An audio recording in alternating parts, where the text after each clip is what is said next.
Hello, everybody, and welcome back to another day, another week of 30 NSG. On today's show, we're going to be talking about EA could be ending support for Wild Hearts, which is another live service game that came out just earlier this year. We're going to talk about Apple's answer for all of our iPhone 15 Pro questions about the gaming. They say going to beat the best gaming console, or it's going to be the best gaming console. We're going to talk about Starfield and its fifth biggest game launch in Europe this year so far. And we're going to talk about Diablo 4, the seasons that's supposedly coming up and what's happening with the player base. There was a story last week that we didn't get to. So we're going to talk about this week. They had an event in Korea. They had like a live event, a tournament where the two teams were fighting and nobody showed up. And we're going to talk about the player base, the player numbers, and what's going on with Diablo 4, all on today's show, and other topics as well. If you like what we do here, please make sure you share, like, subscribe, hit that like button down below. It helps us out. We're a very small channel, and we'd like to grow. We just passed over the 1,500 mark, so I do appreciate everyone that's hit that subscribe button as well. If you'd like to go above and beyond that, you become a member as little as $5. It does help us out here on the channel. Let me see what you guys are doing. Good morning, Travis. Good morning, Jesse Mack. Good morning, Dave Rose. Deltor, what's going on? Water Bear. Who else is here? Behemoth. Good morning, good morning, good morning. Travis says, I'm going to try the First Ascent beta today. I'm not expecting the next greater looter shooter, but who knows? Maybe I'll be surprised. I downloaded it this morning as well, Travis. We might do a separate stream this morning, or this afternoon, I should say. So, like, we'll do this morning show. We'll do the news, and then we might play like an hour worth of First Ascent, because tonight we're still going back into Starfield and playing some more of the Jack Burton Captain's Log. Let's see what else is going on. Jesse Mack, what's going on? Good morning, Dave Rose. Big games anymore until not until the DLC is finished and is complete. I said, what about Baldur's Gate 3? And he said, oh, just wait. I guarantee it will have DLC. They mentioned that they weren't going to make DLC. For the Lorien Studios, I thought said they are not making DLC. I could be wrong there. Other developers came out and said that they're not doing that, but I could be wrong. At least not anytime soon, I should say. Good morning, Water Bear. EA has already effed up one guy from 2 of the Jedi games. So sad. What did they do? EA has already effed up one guy from the 2 of Jedi games. Come on, Behemoth. Is it tomorrow, Behemoth, or today? I just downloaded it this morning. So it doesn't go live till tomorrow? I did get a haircut. Got a few, actually. I cut my own hair, so I think it's crossplay. Maybe it's finally team up with y'all for once. Is it crossplay? That'd be nice. I played it a month ago. It was trash, but they fixed it and they added a bunch of stuff, so hopefully it's good. We're going to check it out. Water says he's checking out Lies of P. We've been saying it. If a game doesn't have DLC, it's not truly complete. I feel like the people expect it now. Well, I don't know. I've never said that if a game doesn't have DLC, it's not truly complete. I mean, if a game comes out, my motto is make a game, sell a game. If a game comes out and it's done very well, it doesn't need DLC. It could be that's it. Now, if they add DLC, sure, I prefer DLC over live service, but that's just me.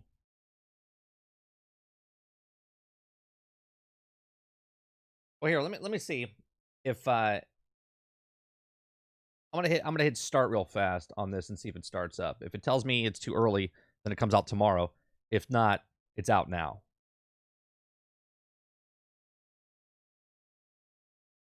And it looks like it's out now. Yeah, it's starting up. So First Ascent beta is live now. At least for my Xbox. I mean, I'm not in the future.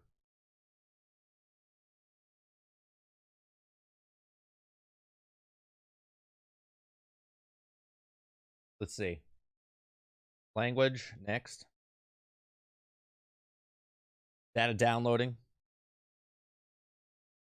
Updating data. We're not playing this now, but let me bring it up for you guys.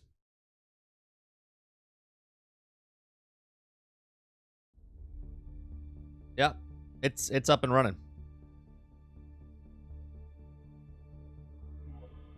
Oh, login failed.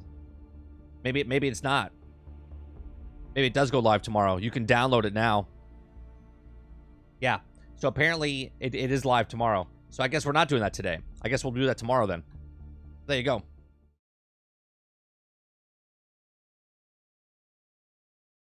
We go back here real fast so I can. Yeah, so Behemoth's right. So it goes live unless they're having issues. Then I guess we're doing the first ascent tomorrow then. I thought it was happening today. Silent Warrior says first ascent was pretty good. Played it last beta. Will definitely be a pay to progress. How did you download the beta?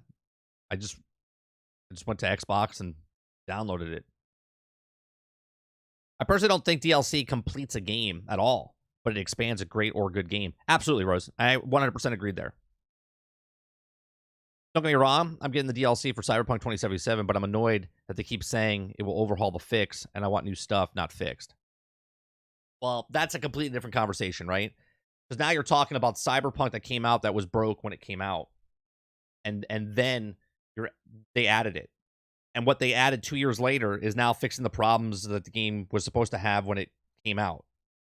And then they're adding DLC. You see what I'm saying? So, like, 2 years later, they're actually putting the stuff in the game that was supposed to be in the game at launch, and then they're adding DLC on top of that.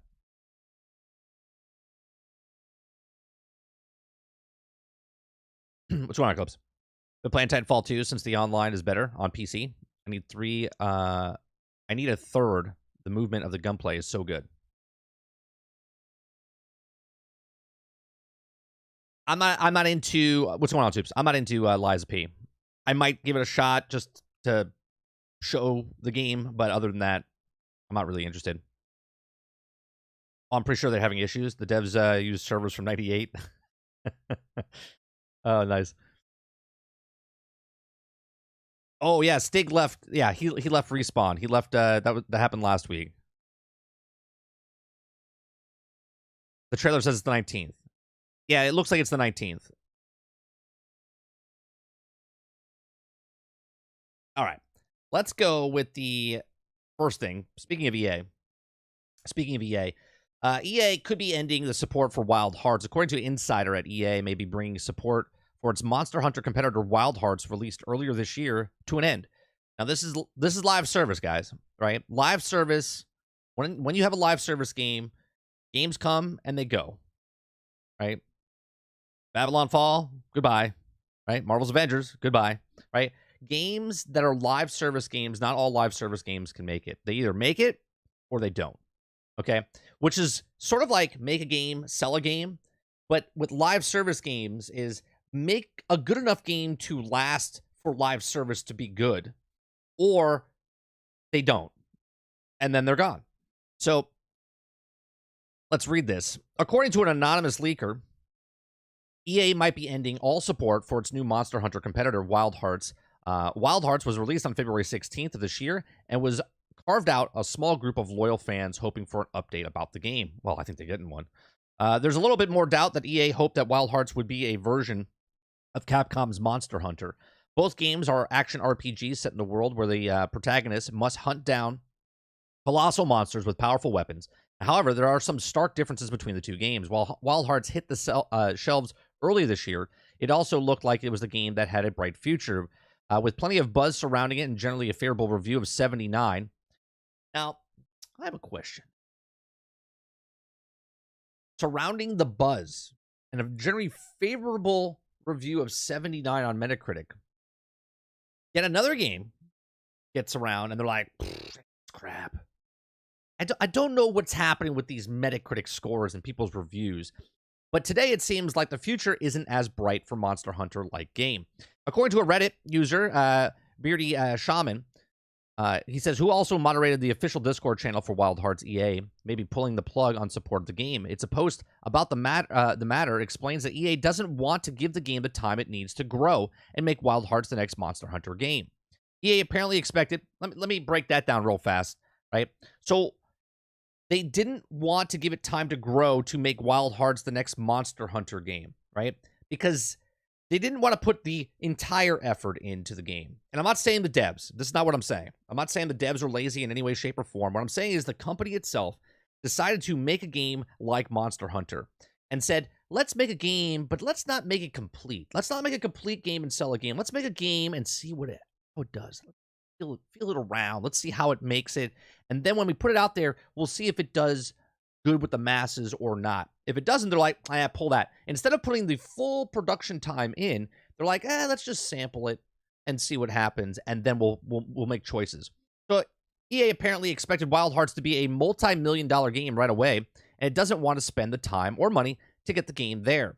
Fans would also keep in mind the official announcement for EA potentially ending support for Wild Hearts hasn't been made at the time of this writing, right? So again, just rumor. It's not official yet. The reason for EA allegedly pulling the plug for Wild Hearts may be due to the low sales for the game, but it could also be due to the bugs and the glitches that the game was plagued with at the first launch. Again, make a game, sell a game. It doesn't have good sales because the game that was put out was broke, buggy, glitchy, incomplete. You know what I mean? There are many people reporting bugs in Wild Hearts for both Xbox Series X, S, and PlayStation 5 back in February, and it's possible that many of the games wanted to wait until those issues cleared up before they started playing. It's not required for Wild Hearts to have the internet connection, so players can still play the game after support ends. For Wild Heart fans who also play Monster Hunter, there's also been a lot of rumors going around that the next game in the franchise may have been an appearance of Tokyo Game Show next week. If it does happen, at least Wild Hearts fans will have something to look forward to in order to scratch the Monster Hunter itch. So here we are, just another game that they didn't want to put the full effort into, which potentially could be getting canceled or pulled or just cut the lines of support for Wild Hearts. I thought it was cool looking what they did, but I said, it's just another Monster Hunter game. And I said when this game came out, I said, I kind of like, Dauntless. I kind of like Monster Hunter that's already out there. This is just yet another game that's trying to come out and trying to be one of those games. And the market's the market, right? If everyone's using, in a completely different format here, if everyone's using Google search to search everything, right, and the next best search engine is YouTube, which is owned by Google, okay? The person that's trying to get in the spot for second place Google search, like Bing, like Microsoft, or, what was another Ask Jeeves type of stuff? I don't even know if that's still around. It's hard to break in the market when there's a fan favorite, right? Monster Hunter is the big guy, okay? Dauntless is the other one that's out there that people like to play. Now you're adding another one to the mix that are just trying to follow the format of what other people are successful with, right? Capcom's got Monster Hunter. Epic Games now has Dauntless. EA's like, let's throw our hat in the ring. And they're like, but we don't really want to totally get our hat in the ring. We're just trying to see and test out the waters, right? So I hate this as a gamer, because if you find a game, and we talk about this all the time, we just talked about this last week before our show ended last week. Battleborn, right? I liked Battleborn. Battleborn was a fun game. Had online version, offline version, but yet they took down the whole game because it didn't sell as well as they thought it was going to, based on what Overwatch was doing, which was two completely different games. But that's just the way it is, right? They were in competition at the time because they both came out around the same time, so they got compared the same time. And this game is just yet another casualty in the ongoing copycat wars here. So let me see what you guys think in the chat, in the comment section down below. If you're watching this after the fact, were you a fan of Wild Hearts? Did you like Wild Hearts? Are you, it says rumor that it might be ending support. Is it just like one of those games you're just like, it was fun while it lasted and it kind of moved on? Or are you kind of disappointed that it's happening?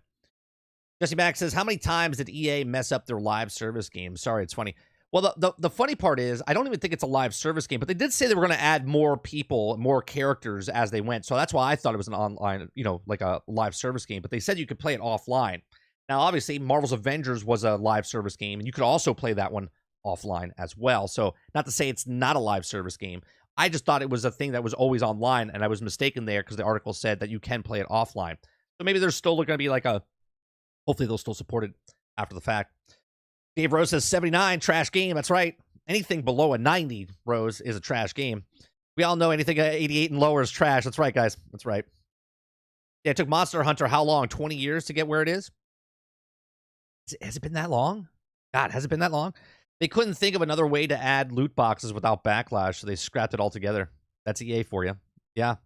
You couldn't have your all Madden Wild Hearts team going on, right? The ultimate Wild Hearts team.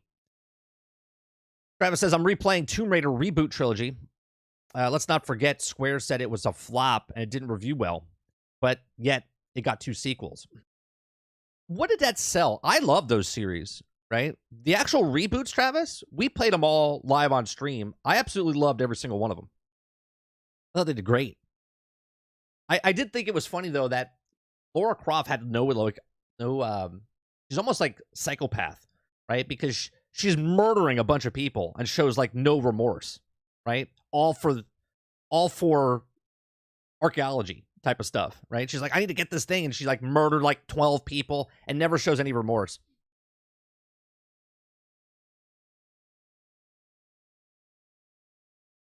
Let's see what else you guys are saying. I forgot about Wild Hearts. I think everyone did.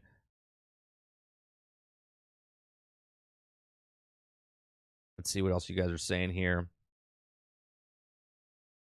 Sarge says, and because the money didn't fall from the sky immediately for Battleborn, they dropped it. So now, much do you think they care? They don't. They don't. Waterbear says, I tried it for a few hours. Looked great, but it couldn't get into some reason. It was boring. Well, me and Sarge played the last Monster Hunter game that came out. I forget what it was called. I'll be honest with you. I forgot what it was called. I could not get into it. I was just like, I loved Monster Hunter World. Loved it. Right? I put like hundreds of hours into that game, and I could not get into the last Monster Hunter. Rise. That's it, Travis. Thank you very much. I could not get into it. I was like, what is happening here? And that's Monster Hunter. That's the name brand, right? And I was just like, Wild Hearts. I was like, it's all right. I'm good. Those games were definitely amazing. I don't know how they did sales-wise. Let's look it up. Let's look up what the Tomb Raider sales were.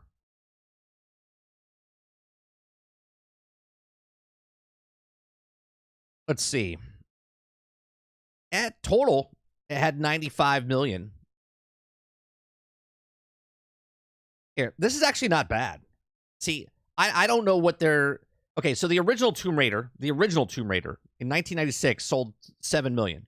Tomb Raider 2, 7 million. Tomb Raider 3, 6 million, right? So that's a pretty good tell of what's happening of the player base that's here, right? Then you had Tomb Raider, The Last Revelation, Tomb Raider Chronicles, Tomb Raider Angel of Darkness. It all hit like lows, right? Then they rebooted it. Look at the reboot. Tomb Raider 2013, 14.5 million. Rise of Tomb Raider, 11.8 million. And Shadows of Tomb Raider, 8.9 million. This is why you hear that it didn't sell well. Because the 8.9 is lower than 11.8, and 11.8 is lower than 14.5. 14.5 made the problem, right? Because it did really well in 2013, but everyone's like, right? But Shadows of Tomb Raider, 8.9, is still almost 2 million more than the original Tomb Raider. Imagine that. Imagine that. And this should also show you that look at back in 1996, 1997, 1998. Okay? I was in high school, okay? I was in high school then, graduated in 97, okay? 7 million people. Now you look back in 2030, it's double that. How many more people are playing video games, right? How many more people are playing video games? Wait, look at this. That's not a failure by any means. That's not a failure. Because it didn't hit the 11.8, because it didn't hit the 14.5. That's why they're like, oh, Tomb Raider was a fail. That's insane.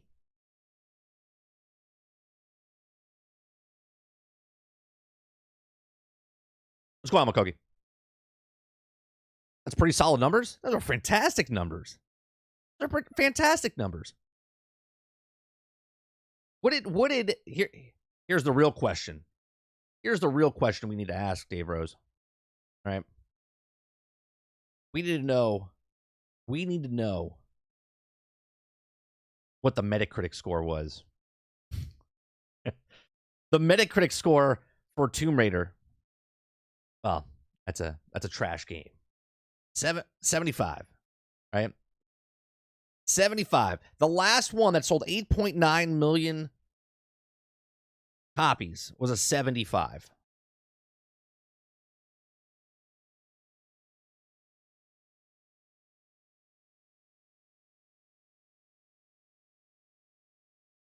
Let's see what Rise of Tomb Raider.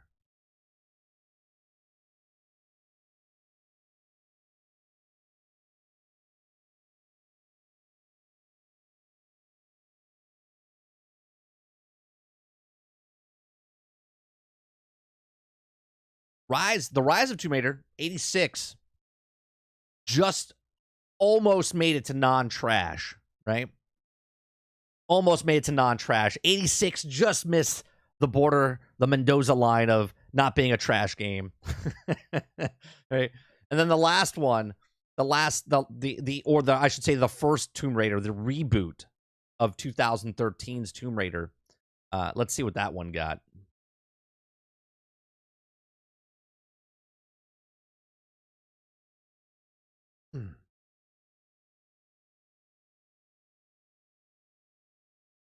Yeah, it's a lot more fun, right? Water? And Tomb Raider, the 2013, again, an 86, right? Just trash across the board for the whole thing. Right? I absolutely love all three of these games. I loved all three of them. There's no confirmation they're making a new one yet. They are making a new one. Amazon is making a new Tomb Raider. 100%.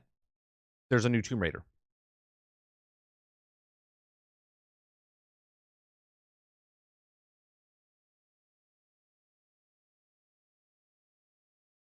Never played a Tomb Raider game? The original ones, they didn't age very well, Behemoth. But Tomb Raider, the 2013, did you ever play Uncharted? Did you ever play Uncharted? Uncharted and Tomb Raider are very similar games. Very similar games. If you want to say male, female type of Indiana Jones characters, obviously Indiana Jones is male, but Uncharted is the Indiana Jones game we all wanted. And Tomb Raider is the female version of Indiana Jones. All three are very, very good. Right? Very, very good. Here, look at this is Tomb Raider. This is the gameplay from 2013. Okay. This is 2000.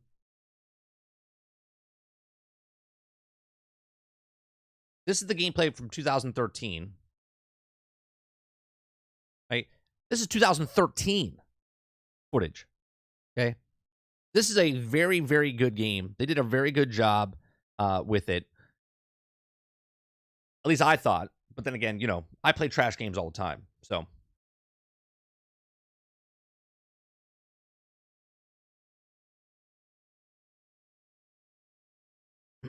Yeah, they announced Tomb Raider in 2022. Yeah, we're not going to see that until like 2020, earliest 2025. Earliest 2025. And if they're working on it and keep it from being broken buggy when it comes out, probably 2026, I would say. Yeah, this like again, this is the 2013 version, right? And you could tell, Now let me bring up the last version, Shadows of Tomb Raider, which came out in 2018.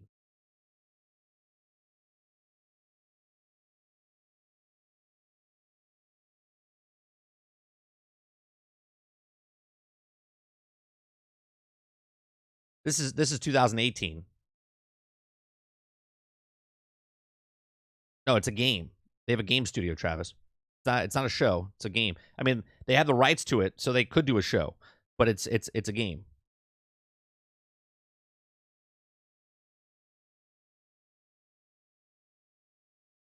Right? And she does like brutal murders. This one I was just like, man, she doesn't. And this is when she's young. She's becoming the Laura Croft that you know. Right?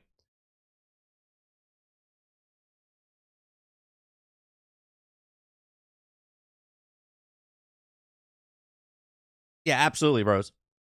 She literally, this is where she loses it, and she's literally just like a absolute murderer. Does and has no remorse. I was like, man, there was this scene I remember blowing up like these gas tanks and just people dying left and right. And I turned the camera around, you saw the explosions happening behind her, and she's just like, yeah, I need that piece. I need the key or whatever it is, and she's just murdering people.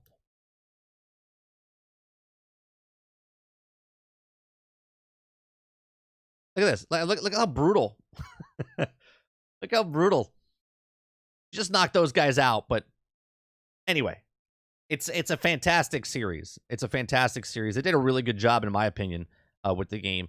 Now, it might have not sold well for them, but I mean, 8.9 million. I'll take that. I take that.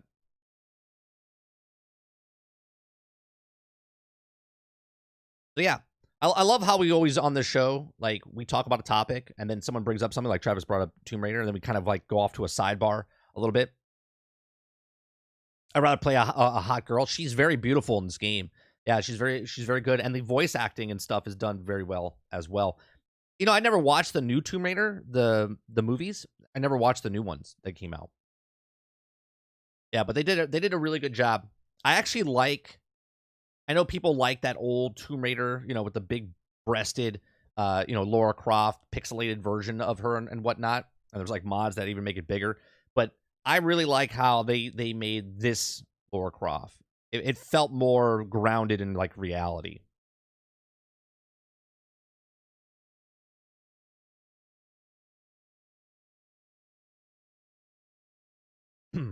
She thinks she's because Apocalypse, and can see why it's brutal. She'll do anything to fix it. Sure, I just think it's funny when we play that she shows like no remorse. Like, a psychopath that way thinks like this person's gonna kill millions of people, so if I kill thousands of people, it's fine.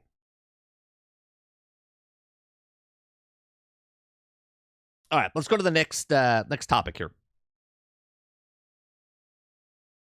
Clip says, "Yeah, it makes no sense. A person with that type of endowment, I don't think they would be doing that stuff she's doing." Right, right.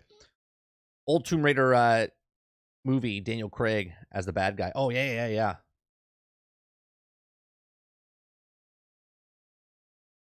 All right, so Apple answers of all our iPhone 15 Pro questions. It's going to be the best game console. Okay, if you say so. Powered by the A17 power chip that includes a 6-core GPU, Apple says that the iPhone 15 Pro's processor will have the fastest performance of any smartphone currently on the market and will deliver support of hardware-accelerated ray tracing.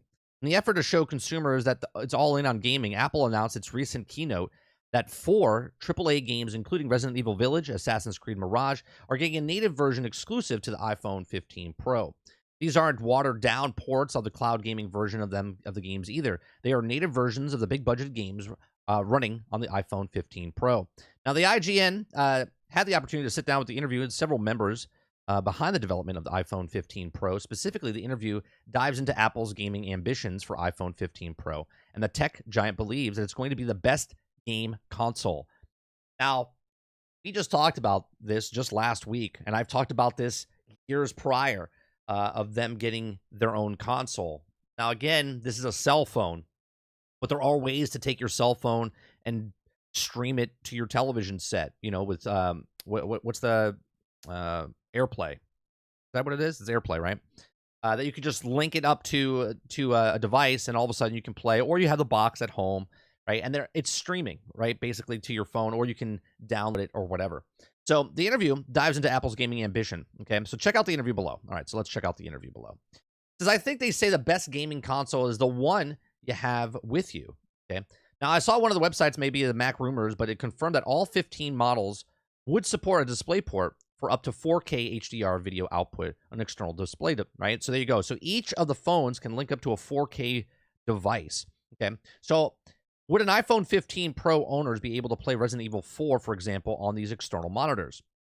Now, Jeremy, Apple Senior Director at GPU Software, as you probably know, there's a display resolution that is also in the gaming resolution, and the game frame rates, the game rendering, with the technology of the Metal FX upscaling, we can also sort of separate those two things. The game can run at really high frame rates, get really great quality results, and they upscale whatever resolution the display, whether the iPhone display, whether it's the external display. So yes, the iPhone can connect to these 4K displays and can also drive extremely doing externally doing whatever you do on your phone, including gaming and other displays. The resolution of the frame rate are going to be high depending on what game's actually doing. So Tim Millett, Apple's VP of platform architecture, the building blocks are there, and we can enable applications to enable those experiences and those developers' jobs is. Now, of course, to try to make those tools, piece them together, and build the experience for you, the gamer, that you can also it all comes together. But we work closely with them to try to make sure that you can affect the experience that they're trying to achieve. Now, is there a possibility that the iPhone 15 Pro overheating when it's running more graphic-intensive games, more complex games? Death Stranding, for example, it's pretty intensive. Okay, there's a lot of stuff going on there, and there's a lot of detail. Was there any focus testing on anything to ensure that the iPhone 15 Pro wasn't going to overheat? Now, one of the guys, the VP Vice President of Worldwide iPhone Product Marketing, certainly says, certainly, this is part of the benefit of us designing for a specific iPhone model. So at the system level, we're able to work across the teams, understand how the performance is and what we're enabling, how we're going to manifest the actual gameplay, and whether or not it's going to be able to not only hit those wonderful frame rates and peak performance at graphics that Jeremy talked about, but also whether they're going to be able to sustain them. I know that we do not like a lot of the SoC side, but we do a lot of software side to make sure that it is enabled to great experience. He goes on to say, yeah, I'll jump in, and then Jeremy can break me up if something goes wrong. But the point is, developers who want to put the exciting new titles on the platform, again, we give them the great toolbox. And they could do the theory, take this amazing GPU and try to burn a hole through the back of the phone, and we wouldn't let that happen. But it could definitely do something that is probably not optimal for the experience. But we will give them the tools like Metal FX that allow them to really burst up the maintaining the experience for a lot longer if you want to. Now, if they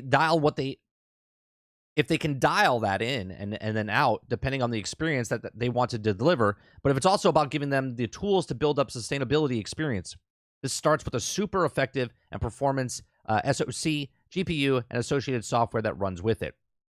Okay, they go on to say that the Metal FX is really taking the work smart, not harder approach.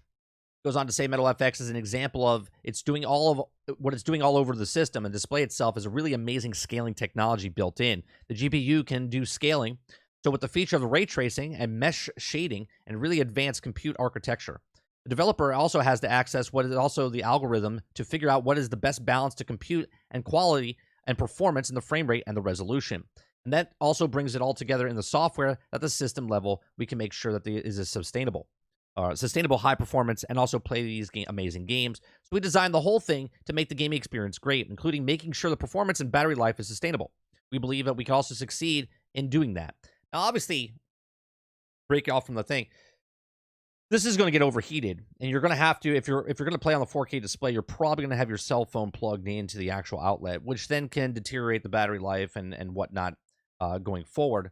So we'll see. Obviously, when the phone comes out, I think later this month, I think people are going to get their hands on it, and we'll see what it does.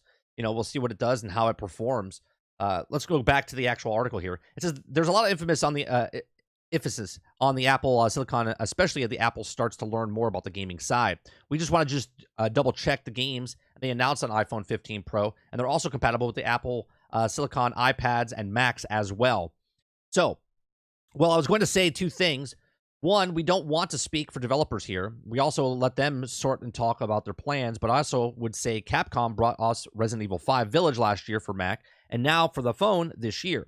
There are also things that fundamentally enable unification of the architecture of Apple Silicon on iPhone and iPad. So, can you see it's also able to do exactly what we're just suggesting? It's also just bring us the game on iPhone and Mac, that the game is the same game. It's the same rendering, it's the same rendering quality, and it's the same game that they had on the gaming PC and on the console.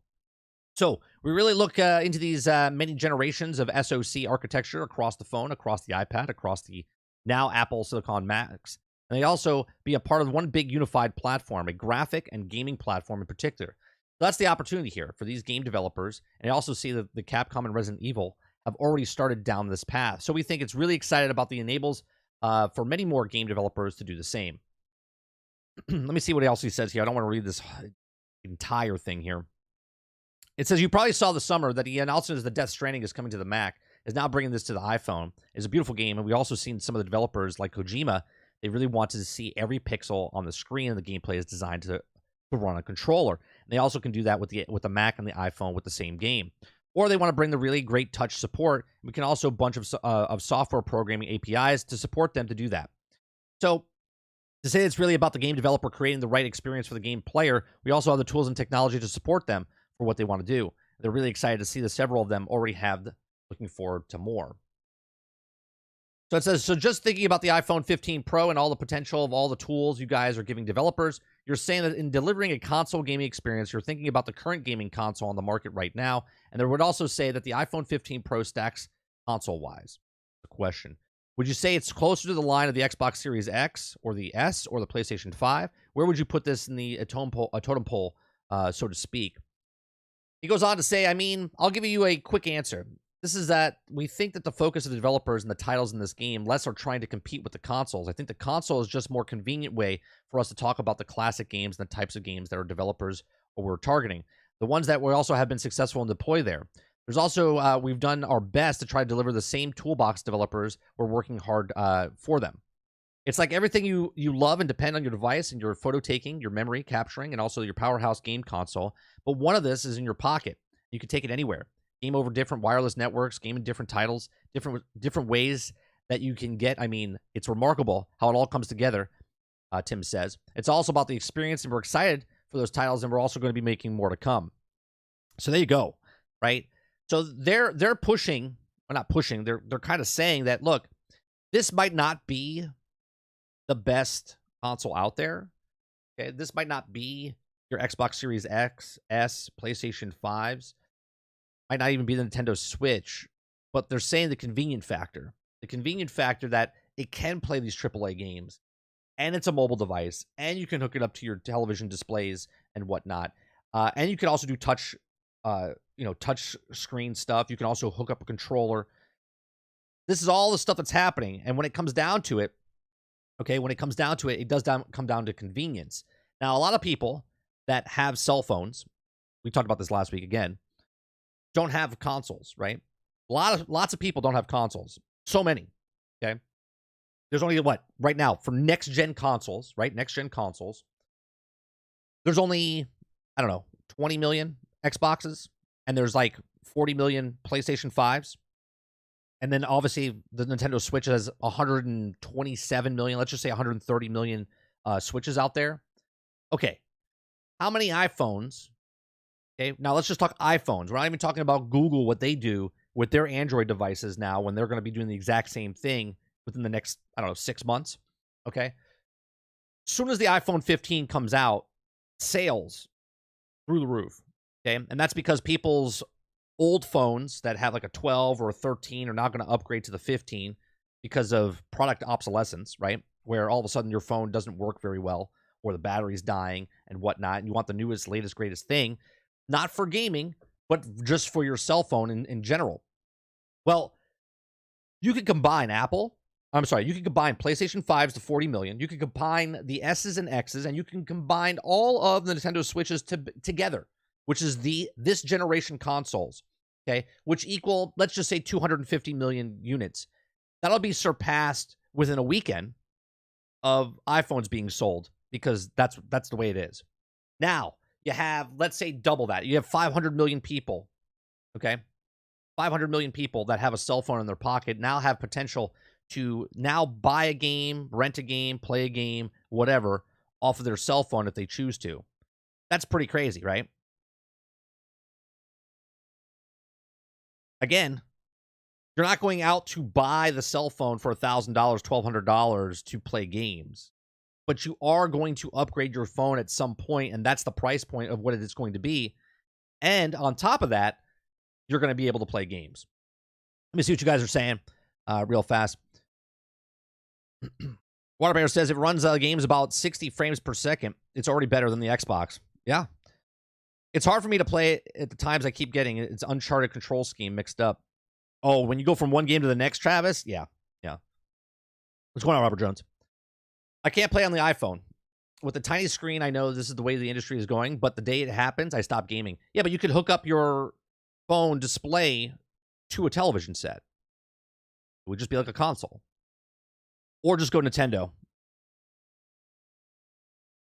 Travis says, does anyone want to play the phone, like not rinky games like Call of Duty, talking true masterpieces like Tomb Raider or Uncharted? I think people will. Because you got to also remember, the people that are in this chat right now, you guys are probably the average age of 35, right? I would assume most of you guys are in your 30s and above, and you don't want to play on small phones. You don't want to play on smaller devices. You want to play on consoles. You make a living. You have money you want to spend. You want to play on the best, latest, greatest thing. It's like in the old days buying the bigger speakers. Bigger speakers were better stuff. And then as technology got better and better, it got smaller speakers for bigger sound. You know what I mean? So you didn't need that wall speaker anymore. You had that little speaker that was this big that sounded like it was a speaker about the size of the wall. The generation, your kids, right? Your kids, your grandkids are all being used to getting smaller devices, playing on small phones. So if a 7-inch device goes to a 12-inch device, which then goes to a 15-inch device down the road, smaller, thinner, more portable, whatever, folds, bends, they're leaning towards that market. Breaking news, anyone named Mo is forbidden from using Game Pass news from Xbox. Sorry, man. Mo's like, Game Pass, I'm eating well. They must likely want me to be playing. I could give, is cloud gaming onto the phone going to allow better performance without the heat? At this point, no. But down the road, yes. It's just going to get smaller, more convenient, better, less cooling. You know what I mean? It's not going to run as hot. Technology gets exponentially faster.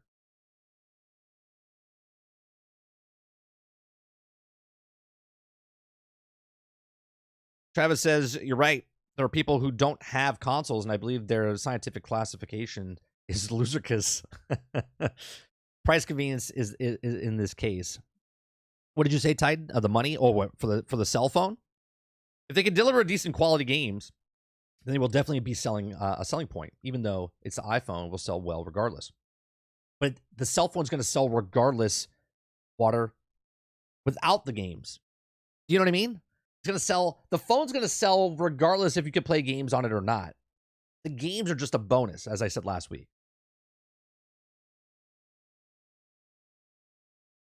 Do you know how many people buy iPhones every year? I don't. You probably have a better understanding of that, right? Do these devs go back to redo these games for the iPhone 15 specifically? It's literally just the game. It's the native game. They ported it over. It's the exact same game, Dolphin.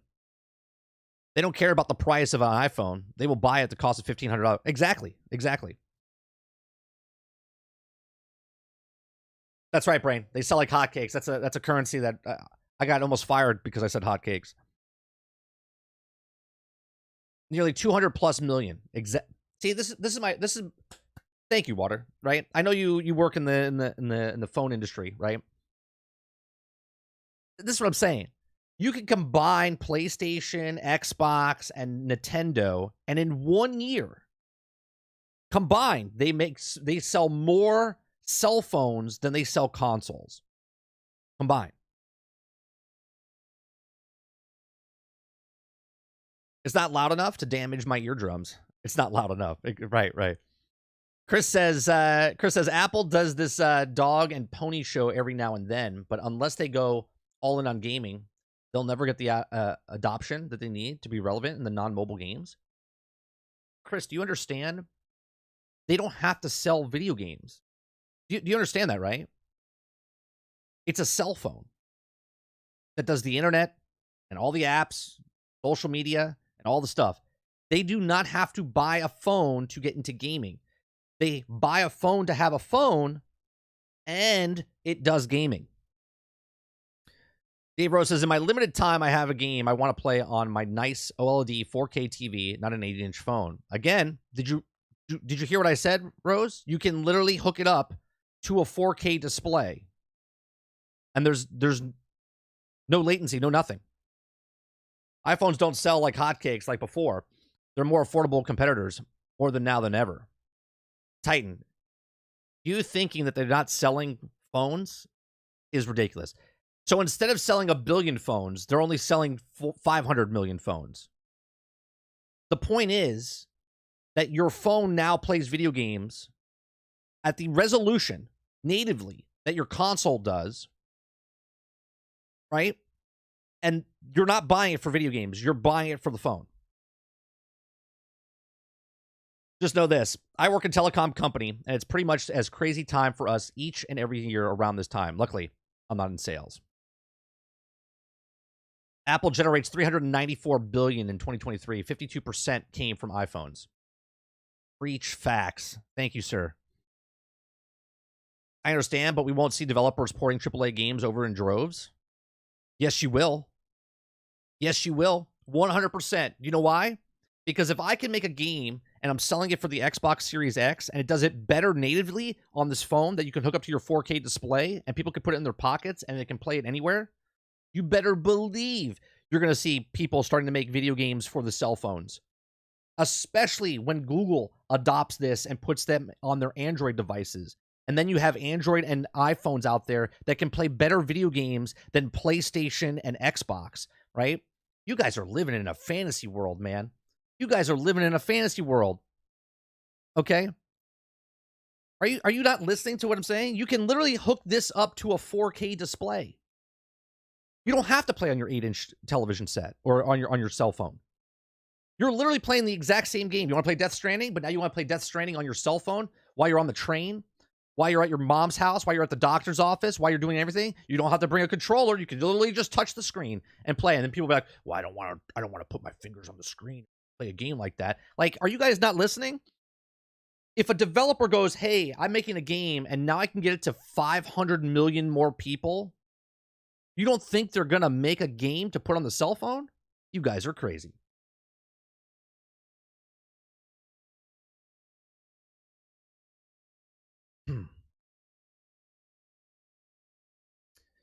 Exactly, Sarge. They're living in a dream world.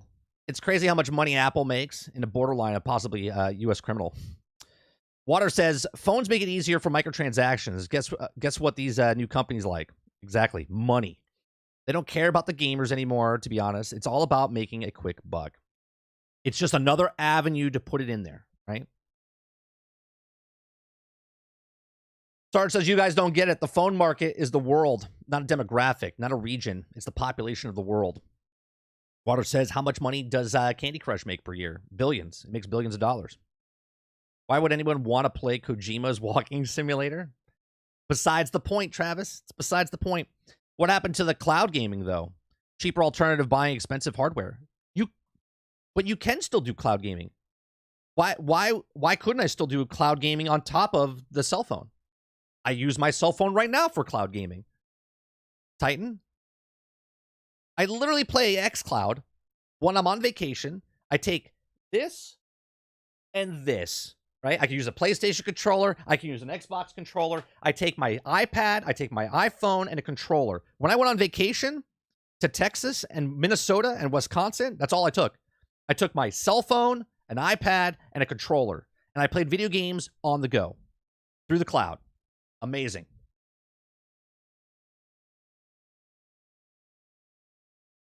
But if 100 million of those iPhone people buy those games, CEOs are going to sell it on the Apple Store? Absolutely. Why wouldn't they? They would be idiotic not to. Let's see, if I port a game, let's say I make a game just for Xbox, and I'm like, oh, well, now I'm going to make a port to put it on the Nintendo Switch as well. Nintendo Switch only has 127 million people. That's the base. Now, I take the same game that I'm porting over there, that I can make the exact same game on the Xbox, and move it over to the cell phone, and 500 million people now can play my game as well. Did they ever really care?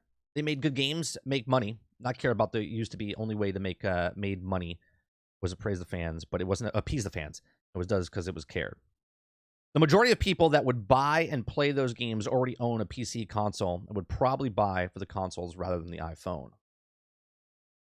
Chris, you're looking at it from your point of view. There's only, again, hear me out. People don't want to buy because they're not gamers. They're not going to buy a $500 system so they can play Candy Crush. Okay? They're not going to buy a $500 system so they can play MLB The Show. If you take PlayStation 5, if you take, hell, let's combine them all. PlayStation 4, 122 million. PlayStation 5 with the 60 million. That's 180 million people that have a PlayStation in the world. Okay? Let's just say different people.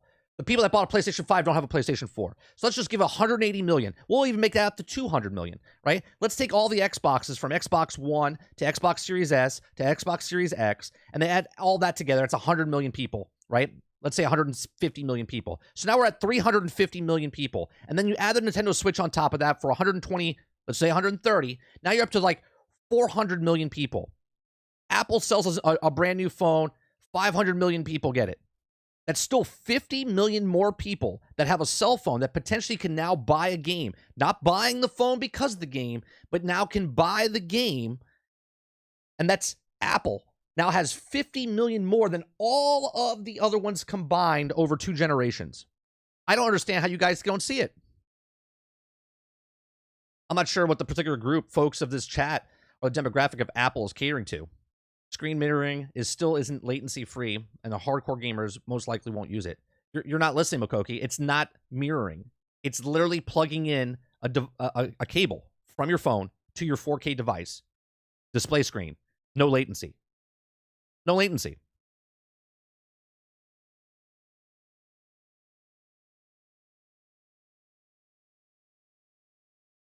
It's like taking a mini computer that's powerful enough to run a native 4K graphics and having the ability to talk, text, chat, social media, etc., and all in one device. Smart move. Yeah. This is exactly why Phil Spencer said years ago, we're not in competition with Sony. We're in competition with Google, Apple, and what did it say? Amazon, right? Because just like this, Google and Apple already have their devices out there. You're going to have to upgrade. Amazon has a different in, right? They have where they can take, because so many people have Prime, they can add a service to Prime, and now you can play the game, or they give you Luna for free, or whatever, right? They get you in on the ground floor. It's probably the nail in the coffin, to be honest. I thought it would get at least 1 or 2 more console generations. I think there'll still be at least 2 more console generations. Hold on, an iPhone will cost over $1,000. Altier, you're going to upgrade your phone. What happens when your phone breaks? You buy another phone, right? And 2 years from now, when you buy the next upgrade of your phone, the phone that costs $1,000 now comes down to $600, $700. But they also have run a deal. Well, if you sign up, you and your family, you get 3 free phones, right? And you're like, oh, okay, right? There you go, right? You have to get a new phone. The future, you need a phone. The future, you don't need a console. You don't need to buy an Xbox. You don't need to buy a PlayStation. Those are like buying a boat, right? You don't need a boat. Okay, the average person doesn't buy a boat. You need a cell phone.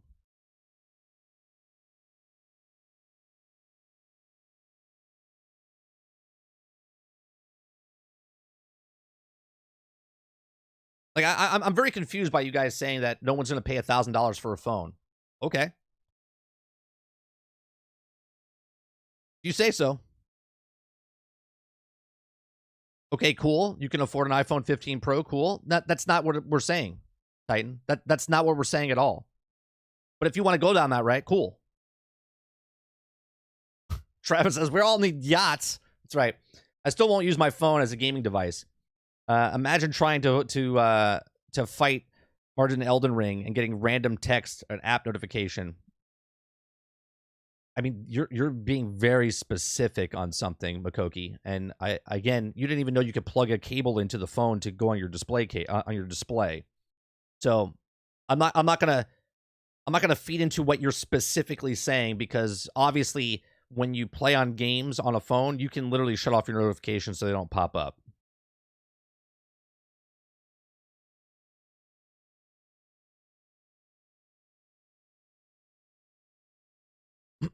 I trade my phone in at AT&T, gives a discount, and my family and all I get the same phone. Exactly, Dupless. Silent Warrior says, every phone right now costs over $1,000. You just paid an extra $30 on your phone bill. Pay it off. Silent Warrior, thank you for bringing it up. That's exactly right. I mean, you could turn that off on gaming mode. Exactly, Eclipse. Like, imagine making like these things up, right? It's so weird.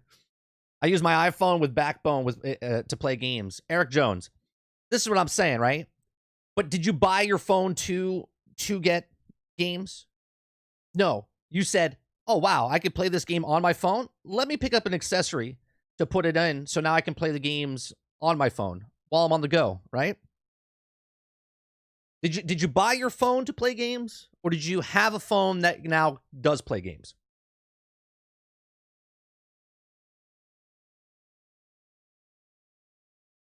You guys that you guys think I talk about this stuff like I'm like really far out in the future. Like this is not going to happen. This is happening now. Like right now.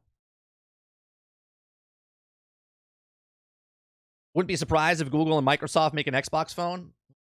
They wouldn't do that. Microsoft tried to get into the phone to market. They're not going to do that again. Eric Jones says, no, I have a phone that plays games. Exactly. Exactly. Water says, sounds like a lot of people are in shock. They thought gaming consoles would last forever. Either that, or you'd be sleeping in a cave on Mars. This reminds me, though, Water, of people going, games are going digital. And everyone's like, I'm not buying digital. I'm going to buy physical all the time. I'm never, right? And there's still people that are like, I never buy a digital game. That's great. But 80% of the market buys digital now. Chris says, I think the point of doubters are trying to make is that the people here in this chat are targeting demographic for those AAA games, and most of us aren't interested in buying in that ecosystem. I think you're missing the point, Chris. The point is, it doesn't matter if you're interested in the AAA games because they're not going for you. They're not. They're not going for you specifically. They're going for the market that likes playing games on the mobile devices, right? You do know people overseas play mobile games all the time. But now mobile games are getting less mobily and they're becoming actual games. And now there's actual games to play that people didn't even know about that will now go, oh, I can play this. This looks interesting. Boom, let me pay for it. Done. And for a developer not to put it out there to get to an additional 500 million to a billion people to 2 billion people, that's insane. If you think that the developers are not going to make a game for a device that's already in people's pockets, that's insane.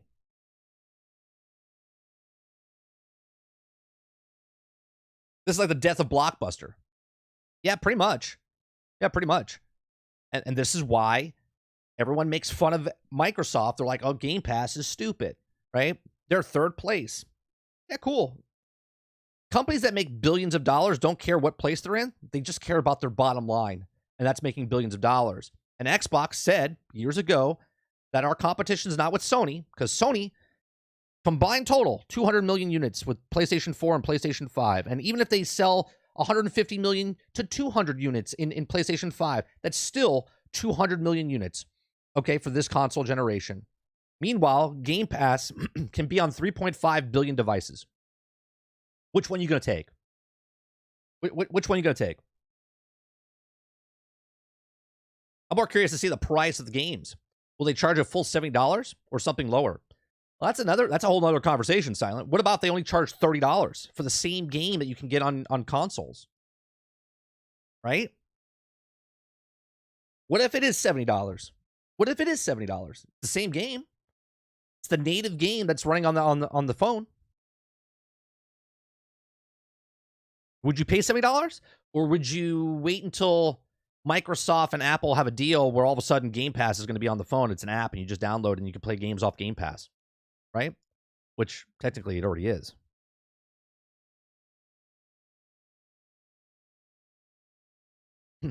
What's a blockbuster? Sounds weird. You made the point earlier, 30. It's about the next generation of gamers who are already used to playing games on the phone. Yeah, my son is 9 years old. He's been playing on his iPad for 6 years already. 6 years. Does he play games on his on the television set? Sure. Sure. Does he play on the small Nintendo Switch that he's had for 3 years? Yes. But then he also takes the Nintendo Switch and plugs it in to his television set that he plays a 55-inch television set. So what's the difference if I'm taking my Switch and plugging into a dock, or if I'm taking my cell phone and plugging into a cord and it's on a 4K display? Zero. There's zero difference. Spoiler alert, Microsoft makes more money than Sony. Oh, yeah, across the board. Across the board. On top of devs don't have to do anything. They can hire someone else to port the game. But the problem is, Jones, it's not even porting. It's literally the same game. I mean, obviously it is a port and they have to move it over to the architecture and stuff like that. But it's the exact same game. It's not like they're changing anything from the game. It's the native game running on the cell phone now. Oh, Rose, never say never. I mean, you could say never for yourself, right? But there will be people that pay $70 for a game. 100%. There's people that spend $70 on apps for like editing software or whatever else on cell phones and tablets and software on a computer. $70 for a video game. And I agree with you. I don't know if I would pay $70 for a mobile game, because that's the way it looks like, right? It's a mobile game because it's on a phone. I don't know, man. People will do it.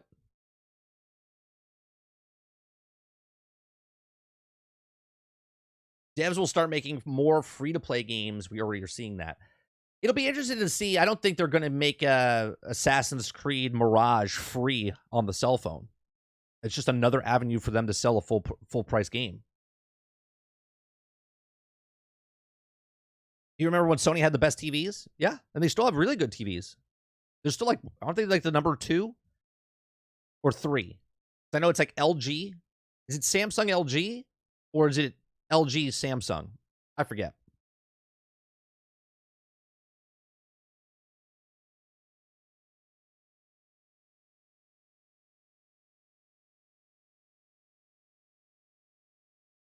Silent Word says, I'm not a phone gamer, so I could be wrong, but I don't think the average game on the phone currently ever comes close to $30.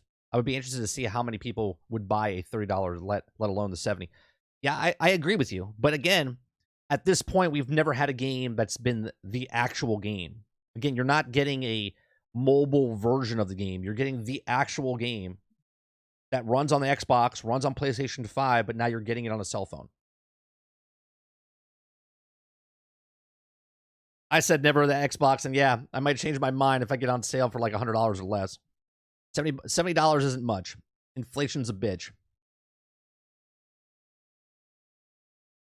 Vizio used to be top tier.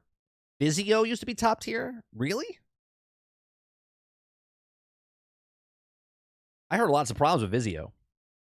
Supposedly the new Sony Micro LED is supposed to be rival to the best LG.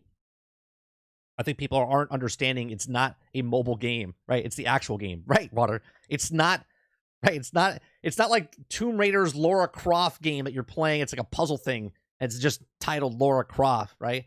It's like, or it's titled like Tomb Raider Mobile, right? It's not that. I mean, look at Genshin Impact. Genshin Impact is the exact same game you get on the mobile device as you get on the PlayStation.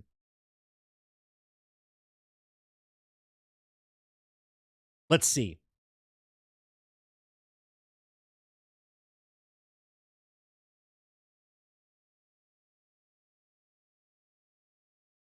Let's see.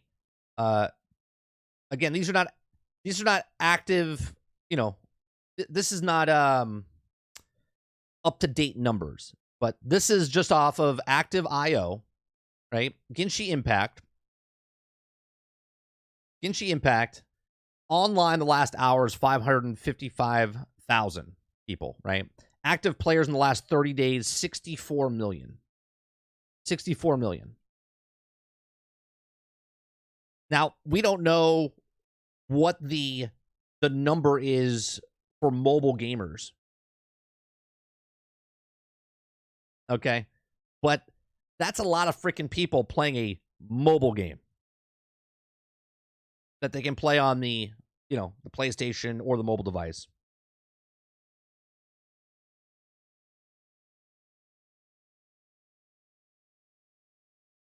I gave it a friend when I moved into my new place. It still works, so you don't need to get something better until it doesn't work. I thought Vizio. I'm not sure what the top selling television sets are. Let's look it up.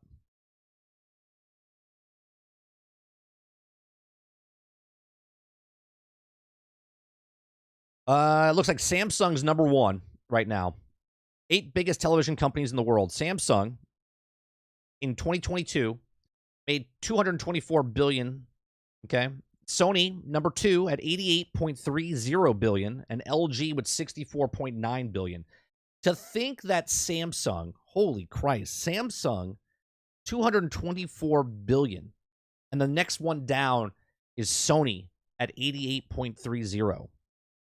That's crazy.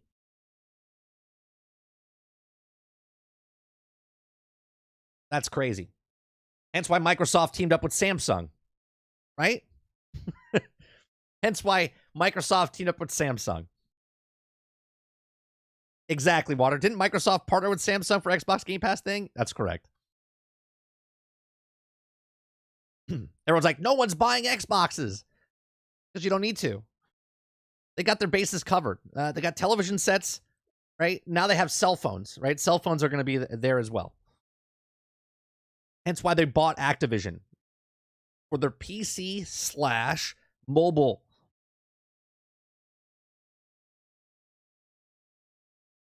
Samsung makes the best LEDs TVs, but LG makes the best overall TVs. Other manufacturers use LG panels for their OLED TVs. Well, I don't know what to tell you. I mean, Samsung's made 224 billion. The second closest is Sony. So if LG is making Samsung's televisions like the LEDs, fantastic. LG selling televisions at 64.9 billion. That's in 2022.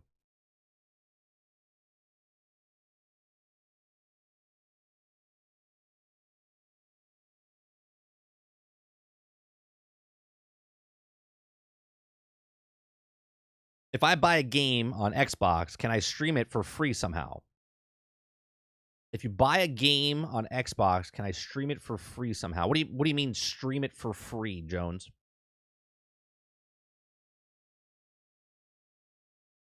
Plasma TVs were so heavy. I used to work in like a convention center, and plasma TVs were a bitch, man.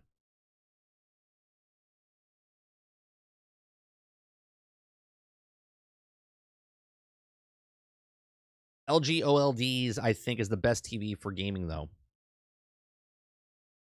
Like if they own it, can he stream it to his TV? I think.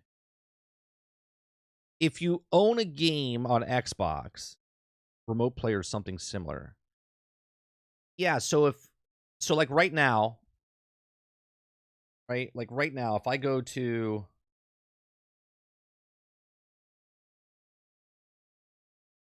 cloud gaming, try to think of a game that I have on cloud gaming that I own.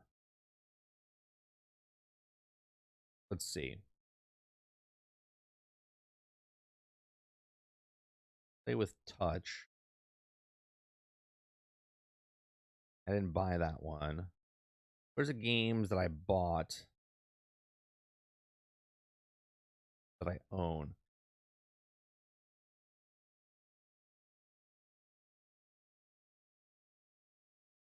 I bought. I don't think it matters if you're on Game Pass if you bought it. Like I own Batman, right? I bought Batman. I own the physical disc. Yeah, so here it says, let's get ready, right? So if I have to hook up my controller. If I hook up my controller to it, then I can play Batman through my cell phone, right? And then I could take the cell phone. I have a cord that I bring with me that I plug in the bottom with the lightning cable into the HDMI, and then you plug it in, and then it goes directly to the television set, and I can play Batman Arkham on the television set.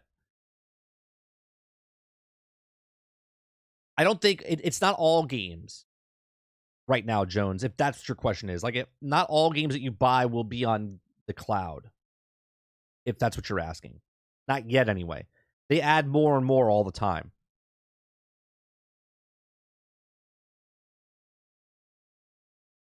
I'm curious, do you have any phobias or not really? I have a phobia of drowning. That's my phobia. And then I have a of tight spaces, but I'm weird by that. Like, sometimes I can go into a really, really tight space and I'm okay. But other times I go into a tight space and I start freaking out. It all depends.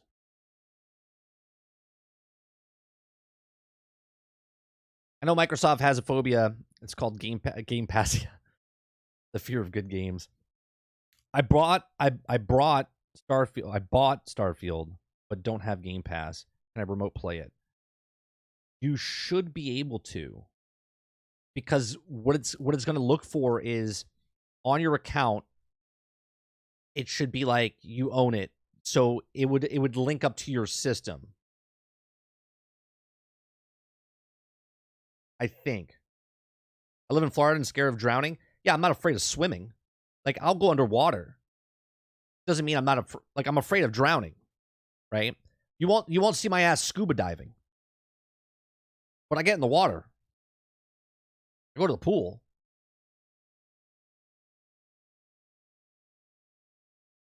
I'm not afraid of water. I'm afraid of drowning in water.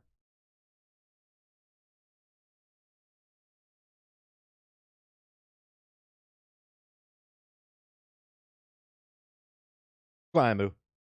I'm trying. See, I'm trying to think of. I'm trying to think if a game. I'm trying to look at a game that I bought. Like, I bought. I have a physical disc and didn't buy digitally, right? So I own the physical disc of Battlefield 5. Yeah, and it lets me do it, right? I own the disc of Battlefield 5. I don't have the digital version, but it says play, and then it says continue anyway. And now it's gonna load up Battlefield 5. Now, obviously, I can't get past the start screen because I don't have my controller hooked up to it, right? But it'll launch on the cloud. Now, obviously, it's a first-person shooter game, so it's probably not the best to play on the cloud.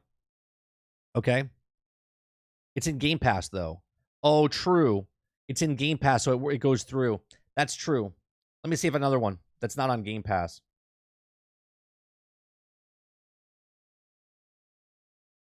That is true. I forgot that it's on... What's one that's not on Game Pass that I own? That I own the disc, not on Game Pass. Let's see.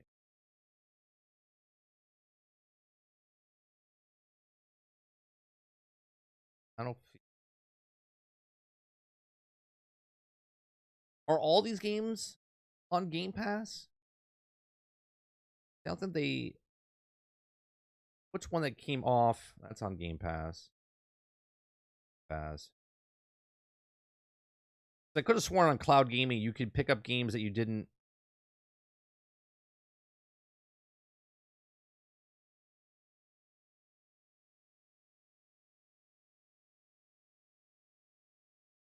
I'm looking. Well, they've added a lot more games. Is Grand Theft Auto on Game Pass right now? Is Grand Theft Auto on Game Pass right now?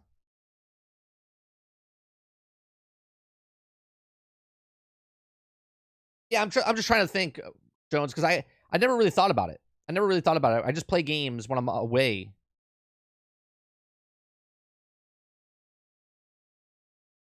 No, there's games that you can play that you own that are not on Game Pass. I played through the cloud, but not through Game Pass. Yes, it is.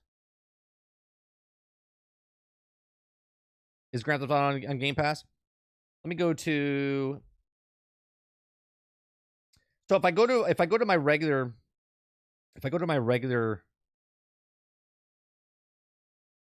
So what happens is it says launch on console, right? If I'm away from my house, it'll launch on the console but play over the thing. You can play your games on your console from a different location as long as you're on their internet service.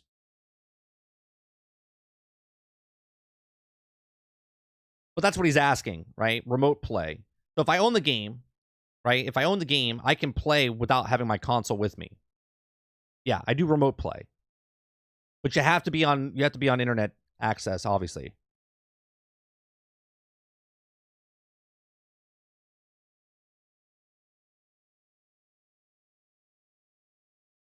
So if you wanted to play Starfield, as long as you have a good Wi-Fi connection or a good internet connection, I guess, you could just turn your Xbox on, right? And then it'll play. Because basically all it's doing, it's going over the cloud and reading your box. You have to hook it up and set it up, but you can do that. All right, let's go over. Phone back in. Didn't charge last.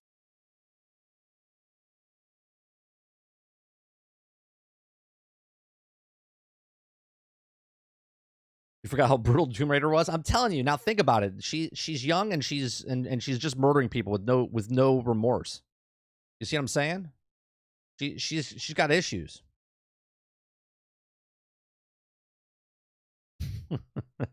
And she brutally murders people, and she's like, I need to get that key. I need to get that stone.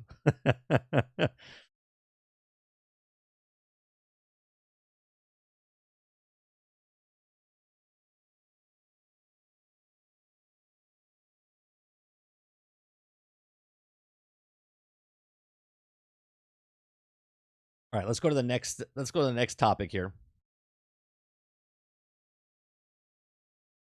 So, the cell phones, it'll be interesting. A year from now, we'll have to look at how many people didn't buy a cell phone and then didn't play games on that cell phone, right? Because no one's buying. I shouldn't say nobody. A small percentage are buying the phone to play games. A large portion of people are going to be getting cell phones that can play games. All right, so Starfield is the 5th biggest game launch in Europe this year, which is pretty impressive. Now, we don't know the actual games. If we can see what the actual like what they sold, you know what I mean? Overall, but it's hard to find the actual thing, right? So Starfield was comfortably #1 across Europe during during its launch week. Okay, the Xbox game, which also on PC became the fastest selling IP of the year and the 5th fastest selling game of the year overall. It launched sales are ahead of Final Fantasy 16, Resident Evil 4, but behind Hogwarts Legacy and Diablo 4, The Legend of Zelda, Tears of the Kingdom, and Star Wars Jedi Survivor. The data isn't quite like a like for like, as Starfield was technically available a week early for those who purchased a premium edition, so had a few extra days of sales. Now, Starfield was also a day of Xbox Game Pass release, and also the data isn't included here either. Now, the game just about comes ahead of Forza Horizon 5 as the biggest Xbox launch this generation across Europe. Elsewhere, the digital deals of Titanfall 2, Need for Speed Heat propelled both games back into the top 10, and Titanfall 2 also saw some bug fixes from developer Respawn over the last week. So there you go, European GSD top 10 digital plus physical week ending in September 10th. Starfield was #1, then NBA 2K23, then Titanfall 2, Grand Theft Auto 5, Red Dead Redemption 2, Need for Speed, Tom Clancy's Rainbow Six, Hogwarts Legacy, FIFA 23, and Sid Meier's Civilization 6. Now, the European 2023 Week 1 sales, Hogwarts Legacy still up there, which is pretty impressive, beating Diablo 4. And our next story is Diablo. The Legend of Zelda, Tears of the Kingdom on Nintendo, Jedi Survivor from EA, Starfield, Microsoft, Resident Evil 4 from Capcom, Final Fantasy 16 from Square Enix, F123 from EA, and Dead Island 2 from Deep Silver, and NBA 2K23 at 2K Games. Now, the GSD as a digital data includes games from participating companies sold via Steam, Xbox Live, PlayStation Network, Nintendo, eShop, major partnering companies, Activision, Blizzard, and yada yada. So this is what they're getting their sales from. Digital data includes games sold in Australia, Belgium, Bulgaria, and these are all the places that they're taking these sales from. And physical data includes all games, but only those sold in Austria, Belgium, Denmark, Finland, France, Germany, Italy, Netherlands, Norway, Poland, Portugal, Spain, Sweden, Switzerland, and United Kingdom. So there you go. So pretty impressive considering obviously Legends of Zelda is got more systems out there, right? These are sales. These are not Game Pass members. These are sales, right? So Legend of Zelda has a lot more player-based opt-in for Legend of Zelda for more Nintendo Switches out there than any other console of this generation right now. Diablo 4, we know, sold like 10 million copies when it came out, so that's pretty high up there as well. We know Hogwarts Legacy sold 15 million copies across the board as well. So Starfield, we still don't know what it was, but Jedi Survivor sold pretty well. So thinking that Starfield sold is 5th on this list, and you didn't have to pay for it. That's pretty high up on the list, if you ask me, which is very surprising because I thought maybe anywhere between 3.5 to 5 million people would buy it. So we'll see what that number is once they tell us. So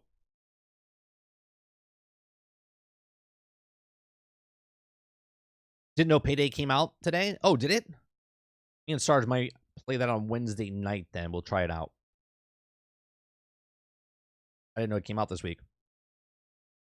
Hogwarts, I think, sold because of the controversy. Don't get me wrong. I love it, but it helped it a lot. I would say it helped it, but I don't think it helped it a lot. I don't think because of the controversy, it went from like 5 million sales to like 15 million sales.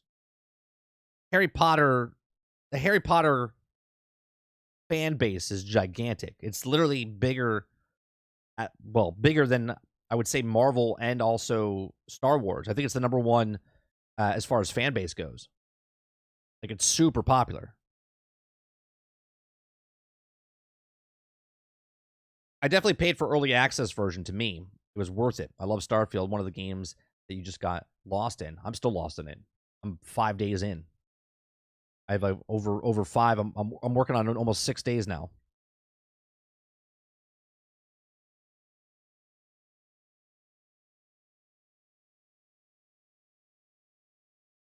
Yeah, huge.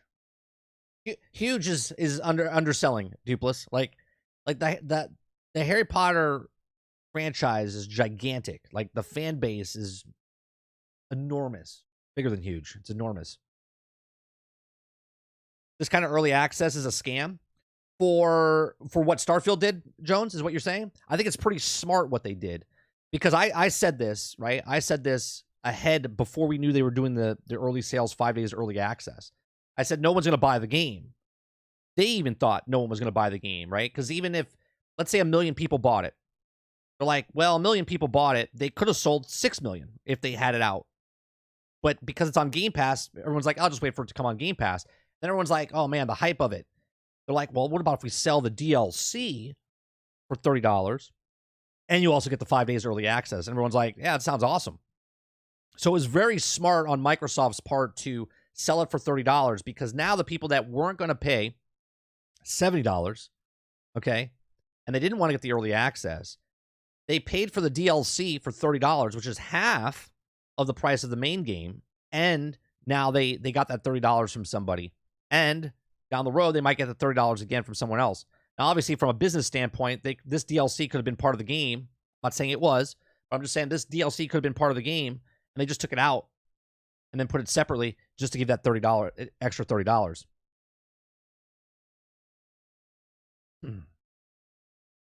Oh, sure. And it's ingenious, right? What's the difference if you get pre-order, right? To me, early access is better than pre-ordering, right? In my eyes, I'm like, all right, well, early access, at least you're paying and you're getting it early access, where pre-order, you pre-order and then you buy a game full price and you're pissed off because it's broke, buggy, unfinished,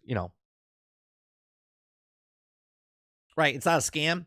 You don't have to buy it. You choose to buy it.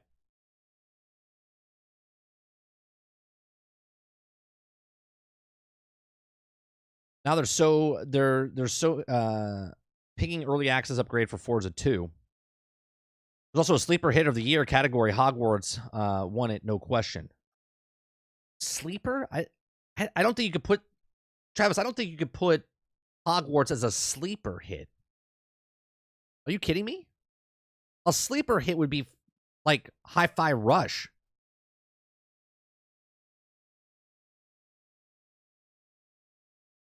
Hogwarts Legacy a sleeper hit? Come on.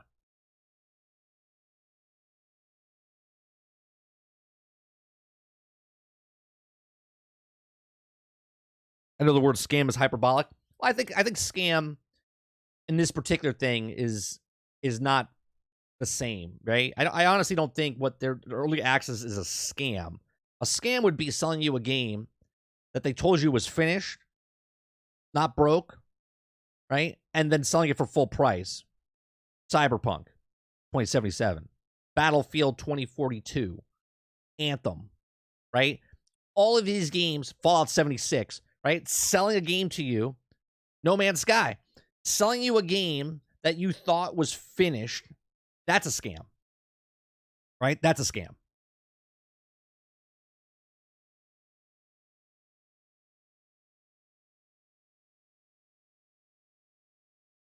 Surprise hit.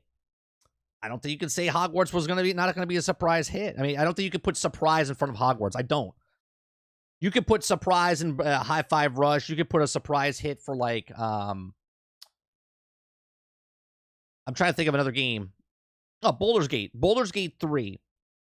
We knew they had a fan base, but we didn't know it was going to be as big as it was, right? We knew it was going to sell, but we didn't know it was going to sell that well.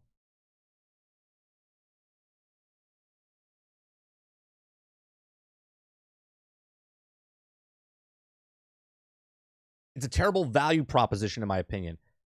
I agree with that. For half the price of a game, you're getting 5 days early access. I would say you're right.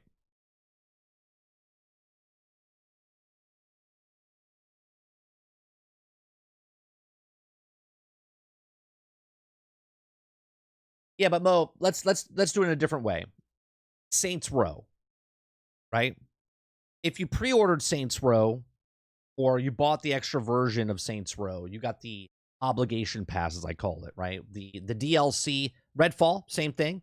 Redfall, you had DLC that people paid for and ahead in advance to get the game. The game came out as broke, buggy, unfinished, right? So you paid extra money, an extra $30 to get this DLC, which is now an obligation that you're waiting for. Okay. Same goes with Starfield right now. You paid $30 to get DLC. Most people that buy it might not even play the DLC, but because they wanted to play it early. So they got their money. Maybe they got their money worth of the $30 for early access, but they really paid for the DLC, which is a nice deal if you're a person that's going to play the game down the road, and then you have the thing. But like Redfall was a flop, and they got the money extra, right? That's pretty scammy. That's a pretty shitty scammy move there, right?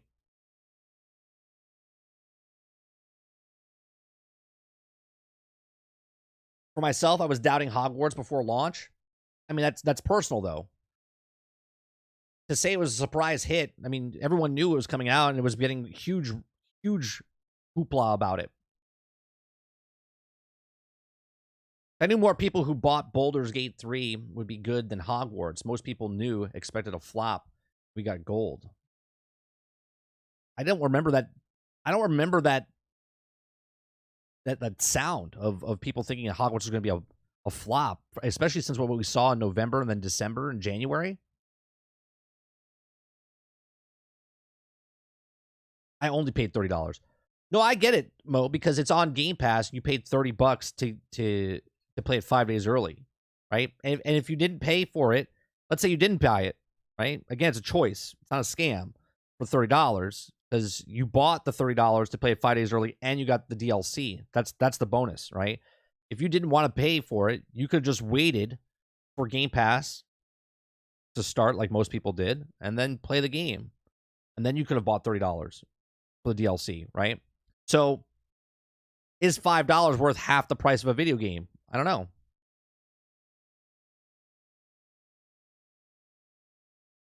Remember, Hogwarts had mobile devs working on it. Yeah, the whole Portkey Games. I didn't think anyone thought about that, Mo. Like, Hogwarts was going to be a bad game like that. I also think it's stupid that they use the same term for 1 week early access. Very alpha early access. Yeah, it's the same. And I've said that before, Jones, when they say preview program, alpha, beta, early access, that's all the same. All the same.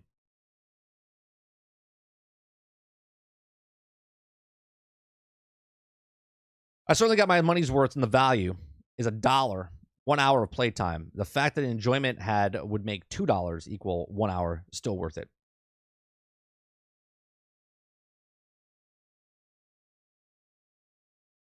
I mean, that's the problem. That Game Pass diffuses a lot of stuff, right?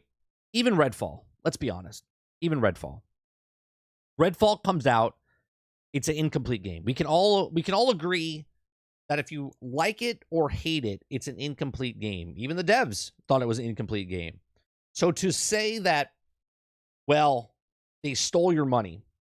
People literally paid for Game Pass for $1. And if you even paid $10 and didn't like Redfall, you'd be like, I didn't get my money's worth, is a lie. It's just a plain out lie. Because $10 with all the games that are on there, if you can't get one other game to get enjoyment out of, then that's a you problem, not Game Pass problem. You know what I mean? $10. 16, 17 if you get both the ultimate and whatnot. So it really diffuses a lot of the stuff when people are like, this game's crap, I didn't get my money's worth. And you're like, there's like 400 games on there. You can't find one game that you're interested in to play?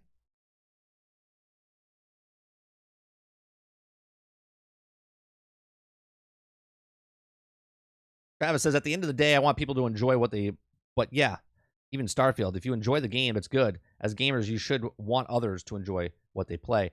I think a lot of people, though, Travis, are upset because someone's paying $10 and they're having fun. Where someone else pays $70 and they're pissed off because the game's broke.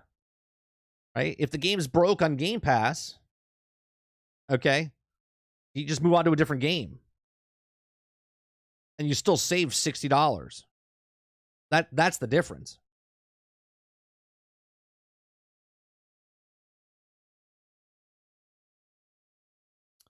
Speaking of something that people need to do better research, well, that's another point, though. You don't have to do research on Game Pass. You don't. The research is you're paying $10. You could try that game out and go, yeah, no, I don't like it, and move on to a different game. You know what I'm saying?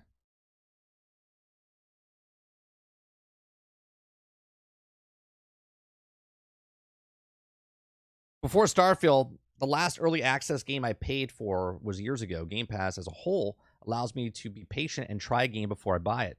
Exactly. Value per playtime. You'd be like farming and grinding games then. Research for Game Pass. When does this game come out? Right. If it comes on Game Pass and it's already, then you just try it. You're just like, yeah, I got it. I'm gonna try it. And then if you like it, you're like, I'll buy it.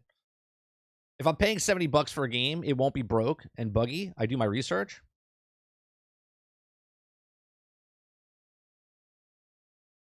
I'm just gonna stare at you with squinty eyes because you're kind of full of shit.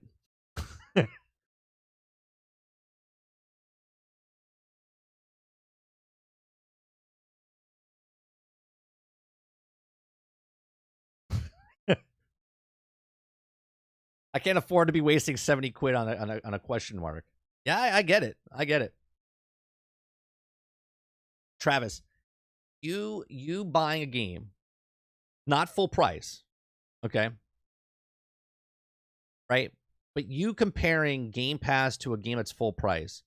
If you went to GameStop or borrowed it from a friend or doing anything else, it's almost same comparability as Game Pass. See what I'm saying? Like if you paid $30 for a game on sale, or if that game is on Game Pass and someone just plays it, it's the exact same fucking thing. The exact same fucking thing. We're talking about full price $70 games on day one. If it's day and date on Game Pass, $70. Those people paid $10, whatever it is, to try that game out. You have to pay $70 to try that game out, or wait for that thing to go on sale.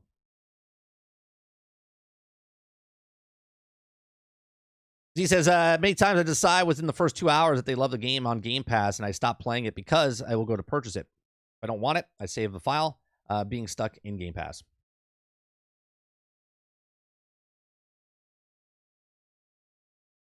Wow, your saves are stuck on Game Pass? No. No, if you have Game Pass and then you purchase let's say the game comes off. This is a third-party game now, not first-party game. First-party games are always on Game Pass, right? If you play the game, your save is there.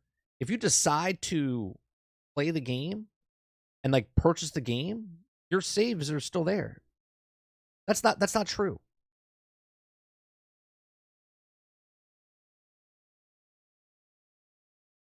I made this mistake once this year. I'm not inclined to make this mistake again. I bought Jedi Survivor. What a bloody mistake. Oh, did you have a lot of problems with it? See, I had no problems with it. I had no problems with it.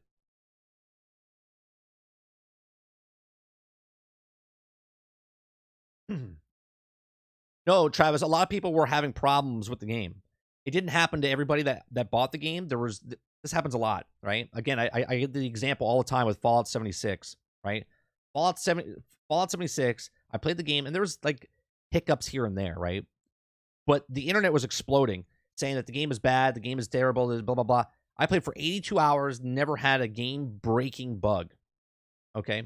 Never. In my 82 hours. And then 82 hours, and my game broke. Like, it melted down. Like, I was stuck in the armor, couldn't interact with anything, couldn't do anything, right? So, to say that one person didn't have a problem with it and other people did, again, Cyberpunk was the same thing. People had no problems in Cyberpunk, and other people couldn't play the game at all. Yeah, a lot of people had problems, and they fixed it since then. But it does take a toll on people when they're like, yeah, you know what, I got burned. I had a big problem with Division 1 when it came out. Okay, until they did the updates down months after to like fix the game. It was one of the games that I pre-ordered, okay, back in the day, and I got upset because I was like, this is bullshit that I paid this money and I have to wait for it to get fixed. Right? Games on Game Pass, okay? Even if it's the exact same problem, right? Let's just say Jedi Survivor was on Game Pass, and let's say the exact same problem happened to Embu where he could not play the game. It's not a big deal because he didn't pay $70 for it anymore, right? Doesn't make it right, but the problem is it takes the edge off of you because you didn't pay $70. You're like, oh, I paid $70 for this game. This game's not working. I'm pissed off about this, right? But if you paid $10 for it and then it doesn't, it happens to you, you're like, it's all right. I'll play it later down the road because there's so many other games I can play. It's crazy. I had no noticeable issues with Survivor. Had only minor bugs with Cyberpunk 2077. I keep getting lucky.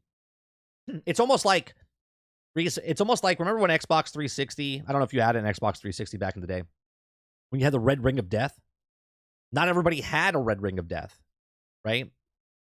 You know how many rings of death I had? I had 3.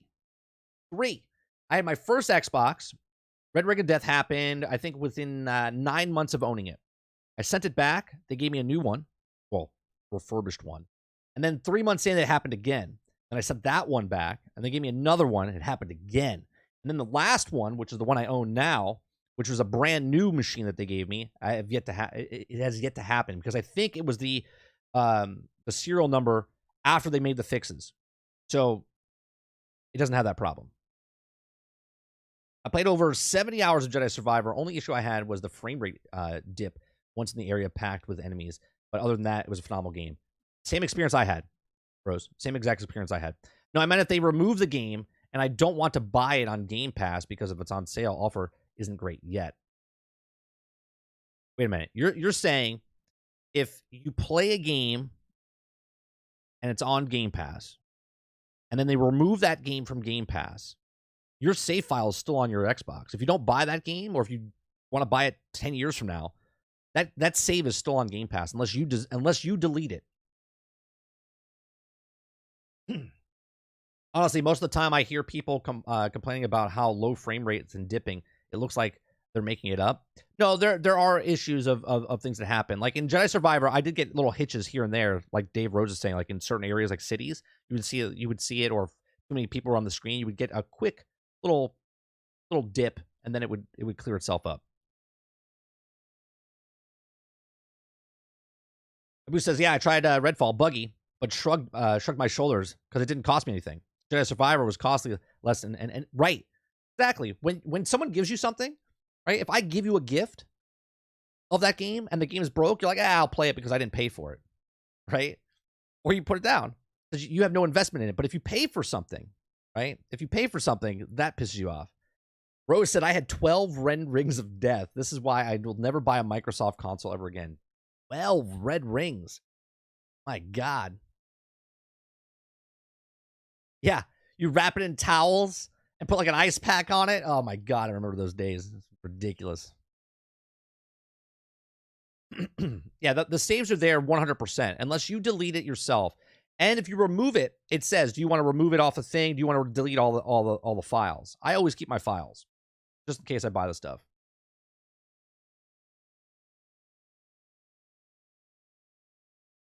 Well, Robert, for me, they just kept giving me a new one. They kept giving me refurbished ones. And then they finally, it was such a headache. But because they gave me the last one and it was a brand new system, I said, stop sending me refurbished ones. I said, send me a new one. And they finally sent me a new one. And that's why I got the black edition, right? You can see it right here, right? That was the last one I got, and I've never had an issue with it.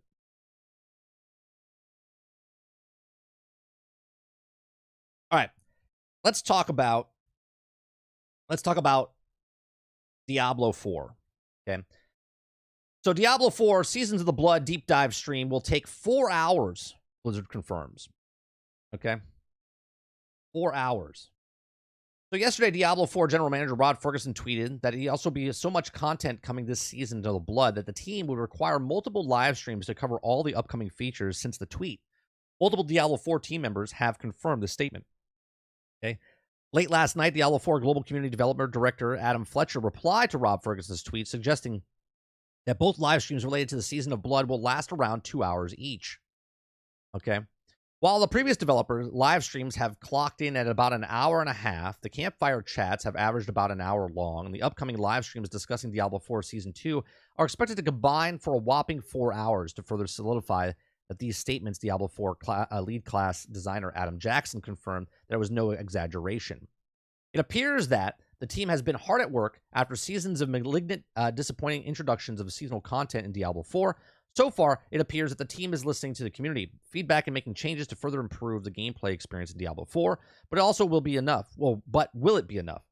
Will Seasons of the Blood have enough content of quality of life to change to win you back? Let us know your thoughts in the comments down below. All right, so Rod Ferguson says, so much stuff in Diablo 4 Season 2 that we need to host 2 deep dive streams to cover it all. Okay, so I want to just show you a real quick summary here of what's happening to Diablo. Okay, let's go again. This is just a metric of measurement here. Okay, this doesn't mean it solidifies it as it's a dead game, but let's scroll down until we see a Diablo. Okay, let's see. Do you guys see Diablo yet? Diablo 3 is the first one to show up, and that's at 2.7K on Twitch. Now, obviously, a new season came out for Diablo 3, so people are there. But a brand new Diablo 4 came out, and so where's Diablo 4? Let's keep scrolling. Let's see if we can find Diablo. Okay, Diablo. Where are you, Diablo? Are you here? Here, Diablo. Where are you? Where are you? Are you here? Where are you? I can't find you. Come on out. Where are you? I can't seem to find you. There's no way it's this low. Diablo, are you here? Oh my goodness, there's no way. Is it this low? We're in the 300s right now. I must have missed it. There's no way. Diablo 2 is at 225. Please tell me Diablo 4 is not lower than Diablo 2. Did I pass it, guys? I saw it. You saw it. Did I go past? There's no way it's that low. I was just trying to make the point it's lower than Diablo 3. Isn't it a red? Diablo 4, there it is. 470 views. Still pretty fucking far down below, right? It's in the 400s. 470 views. Okay. That is insane. This is a brand new Diablo. It just, what, 3 months? July, August, September? We're in the middle of season 1. And yet people are like, it's like that meme with John Travolta from Pulp Fiction. He's like where the hell is everyone? Okay. Still 400 more than it should have for a dead game. Okay. Now let's go to something else, right? Here's the active. We're going to reset this, right? Again, these are not official numbers. These are just numbers. So we're going to look at, so right now in the last hour, there's 317,000 people playing, right? So just to show that Twitch is a very small knit community of what it is. Same with Steam, right? Obviously, when people look at Steam numbers, they're like, "Oh, look, it's really popular." It's such a small, minute of the entire thing. Active players, okay? Active players, supposedly from this number. Again, we're not using this as like God's numbers. Okay, we're just using this as a reference. Active players in the last 30 days is 6 million people. Now, if I remember correctly, 10 million people bought this game. 10 million. I'm part of the 4 million that are not playing it. Haven't touched it in months. Okay. I think I stopped in the middle of July, or I'm sorry, the middle of August. So it's been about a month. Before I went on vacation, I stopped, came back from vacation, popped in for like an hour, and that was it. And I put it down. Okay. And I won't touch it again until they make the fixes. Okay. Because again, this is not shitting on Diablo. I put 160 hours into Diablo. Okay.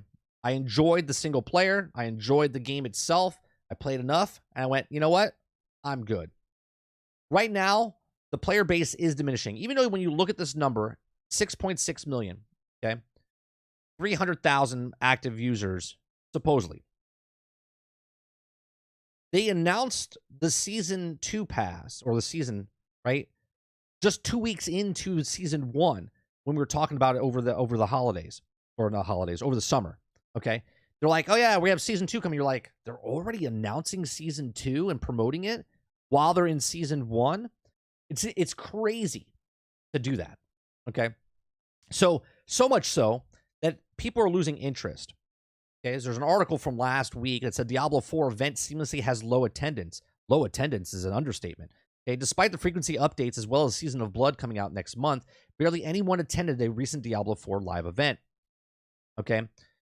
Though the latest Blizzard is still on the active players' footage of Diablo 4 event in Korea, paints to be bleak picture of the game's popularity. Diablo 4 broke numerous Blizzard records at launch, establishing itself as a huge commercial hit worthy of the franchise that helped define the hack-and-slash genre. However, once players had completed the campaign and began the progress through the endgame Diablo 4, frustrations began to boil underneath the surface. Okay? Many quality-of-life features were missing from Diablo 4. A class balance is also desired state, the sorcerer's rogue representing two extremes. Itemization left a lot to be desired, and though exciting, watch the players hunt down the uber uniques of Diablo 4. Their astronomical level of rarity slowly became to yet another point of connection of increasing aggressive community. The tensions came to a head with the release of patch 1.1 and the launch of Diablo 4 Season of Malignant. The majority of players felt the update was a big step in the wrong direction, and though the changes were eventually reverted, the damages had already been taken. First impressions are everything, right? Everyone's always hyped up, right? We know this, right? Hell, we went through it with Marvel's Avengers, right? Oh man, can't wait till they put Kate Bishop in. Oh man, I can't wait till they add this in. And then it just kind of falls flat, and flat, right? So, Toilet Criminal of the R Gaming subreddit were pictures taken from Diablo 4 live event in Korea, and where the game initially had a very positive reception, the event barely had any attendance. The accompanying live stream only had 300 people tune in to watch, and Diablo 4 viewership on Twitch dropped overall 99% compared to launch, and the release of exciting titles such as Baldur's Gate 3, Starfield certainly didn't help the games keep its numbers. Okay, even though Diablo 4 announced its Season of Blood slated to fix some of the game's biggest shortcomings, okay, the community's interest in the lukewarm at best. According to the disenchanted Diablo 4 players, seasonal mechanics don't feel impactful enough to justify grinding yet another character through the same nightmare dungeons, chasing the same piece of loot, only to hop into the endgame and feel aimless and underdeveloped. I'm feeling, again, this is just real hot takes here, okay? I feel like this is Anthem. I feel like this is Anthem all over again. Anthem had this big buzz. EA made a lot of sales with Anthem. Anthem was really fun in the very beginning, but then there was no end game. There was nothing. There's nothing there. And then just died. Now, obviously, I don't think it's going to be the same outcome of this, right? So these factors have contributed to feeling the empathy of currently permeating among Diablo fans. Although Blizzard is taking commendable steps to address player feedback, it may need to be take Diablo 4 expansions to bring meaningful interest back to the game. Thankfully, there's precedence for this, and predecessors managed to redeem itself through Reaper of Souls, ultimately becoming a beloved part of Diablo franchise. Diablo 4 could follow the same in the footsteps, and the foundation for fun hack and slash title certainly there. So there's no one showing up to events, right? Into one of the biggest markets of Diablo. The attendance is down in viewership on Twitch, where it's down less than 500. Obviously, no game's going to keep up the 10 million views, right? I'm sure a couple weeks from now, people will look at Starfield and be like, it's a dead game type of thing. But this is a live service game. This is a live service game that we literally said this before the game came out. I said that it would be popular when it came out. It'll die off. It'll pick back up for season 1, and then it'll go flatline until they fix the game. And I said, probably season 3, probably season 4. Doesn't matter the changes they make now. It doesn't. Season 2 is just yet another stepping stone for them to drag your ass along before they fix the game. The game is broke, buggy, okay? Broken, meaning not broke like buggy as far as like it's buggy and broke because they didn't put stuff in the game that should have been in the game from day one. It's buggy and broke because they keep changing the ratios of what you can gain, what you get, and the drop rates of stuff. All this stuff is happening, and this is not even a PvP game. Yes, there's PvP in it, but they're making all these changes. Right now, they made a change inside the game of Diablo where the mid-tier, so everyone's going to about level 60 or 70, and then they drop off a cliff, right? We got to level 77, and then I dropped off a cliff, okay? One, because they invalidated everything I did for the Eternal Realm, and they made it all about the seasons. That completely killed. Everyone's like, oh, that's not just how an RPG is. That's just how Diablo is. And now you're seeing the player base, at least that we can see the player base, is diminishing rapidly, okay? And they know, right? There's sirens going off. There's not even smoke anymore. There's fire happening, okay, at Blizzard Studios, and they need to get this, get a handheld on this thing real fast, because if they don't, they're going to lose more players come season 2, right? That's just the way it is. So it's pretty crazy to know that Diablo 4 sold well over 10 million copies. Fastest selling Diablo game to date. But it was shallow. And they knew it was shallow. And they really shouldn't have launched this game this year, in my opinion. They should have launched it maybe next year. But they had to get it out the door. And you know what? They're the big winners. Because they got 10 million people to give them full price for this game. And they're good. Even if this game bombs, okay, and no one ever plays it ever again, they made their money on this game. 10 million people bought this game when it launched. And they don't need to do anything else if they don't want to. But they want to, because they know they're leaving money on the table with the microtransactions and whatnot. They don't want you to get too much too quick. So they're going to adjust this over the next 18 months to get to that sweet spot. And then we'll have conversations from now, 2 years from now, going, man, Diablo 4 is in really good state, right? And people will forget the first 2 years. But the problem is, you bought a game, the game is not what you thought it was at launch, but it will be down the road. And you can insert game name here, because that's how most of these things work. Money's on the table, bro. Exactly. Let me go back up to what you guys are saying up here. So what I'm hearing, 30, enjoys bad games that checks out. Yep. I'm going to check out the new season. Hopefully it's worth it. It's not going to be, water. Not going to be. I thought saves are saved in the cloud and on the PC. And you could also use that save for stream. Chat can correct me if I'm wrong. No, you can actually take the save. If you're talking about what Z was talking about, right? If I play on my Xbox, okay, it saves it locally, and then it also saves to the cloud. Okay, so then if I pick it up on the Xbox Series S or I pick it up on my phone, it's gonna sync the data to get to it, right? But there's a saved, right, on your actual Xbox. So if I delete the game, right, like right now I don't have Exoprimal on my thing. I don't have Diablo on my thing, right?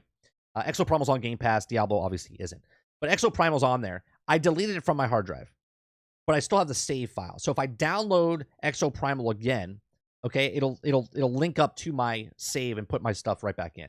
So if I decided I didn't want a Game Pass anymore, I stopped paying for Game Pass, but I wanted to buy Exoprimal or whatever, insert game here, I would buy it, then own it, and then my save file would still go right into it.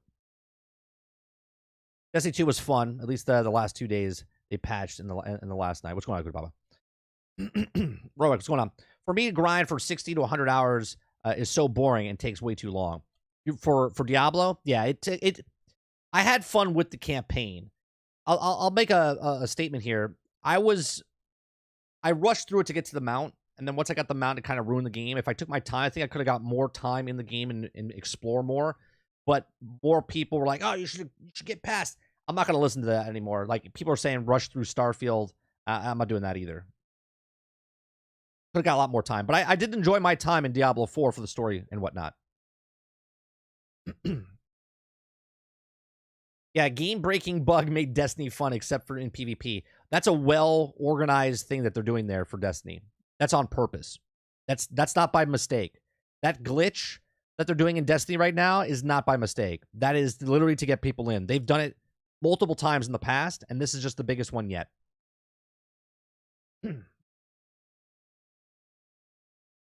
Travis says, they can't save it. It's a dead move on the next game. Game Pass theory, as you call it.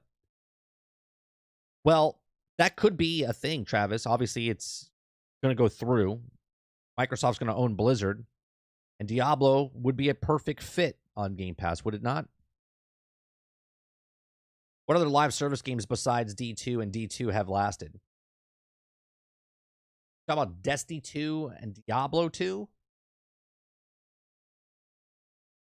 I'm sure there's games out there. I mean, No Man's Sky's a live service game. But you bought it once, but it's a live service game. It just keeps updating. That's considered a live service.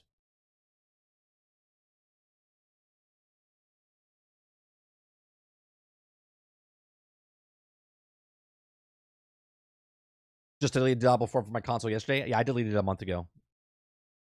No matter what Xbox you load up on it, it's part of your gamer tag.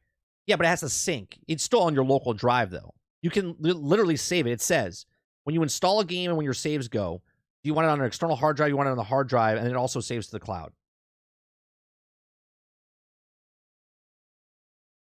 Oh, 30. They can't see Destiny does no wrong. Exactly right. Oh, Division 2. Division 2. Gotcha.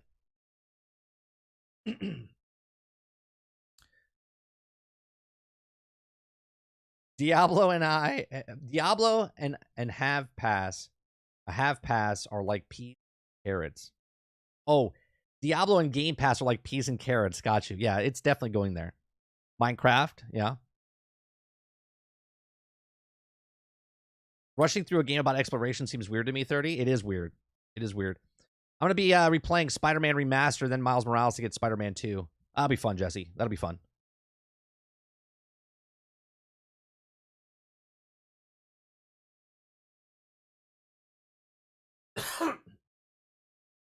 Nobody likes peas. Oh, I kind of like peas. My mom hates peas. I kind of like peas.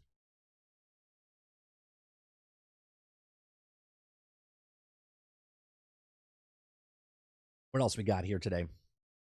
That's a good conversation. How you guys enjoying Mortal Kombat? The Mortal Kombat's out. Now here's a good we'll know the sales, ready? Because right now, Mortal Kombat, before Mortal Kombat 1 sales go into anything, just a couple of months ago, Mortal Kombat video games franchise sold more than 80 million units. Now, they said 80 million or more, right? But 80 million units. So, the next time we see a total sales of Mortal Kombat as a series, as a franchise, we'll know how many Mortal Kombat 1 sold.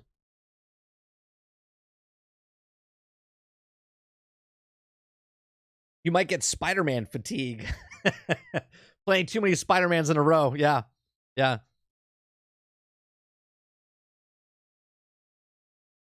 Definitely dead game. Switch version is ass. I saw the graphics of the Switch, but like, what are people expecting? Now I saw another tweet of someone saying, "Why would you pay that much money for a Switch version?" I'd be like, because that's the version they have, right?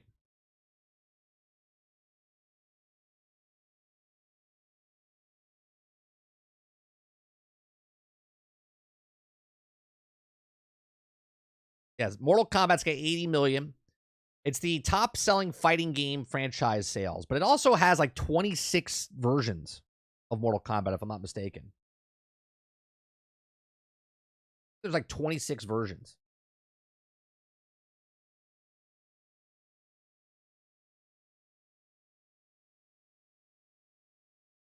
Let's see, how many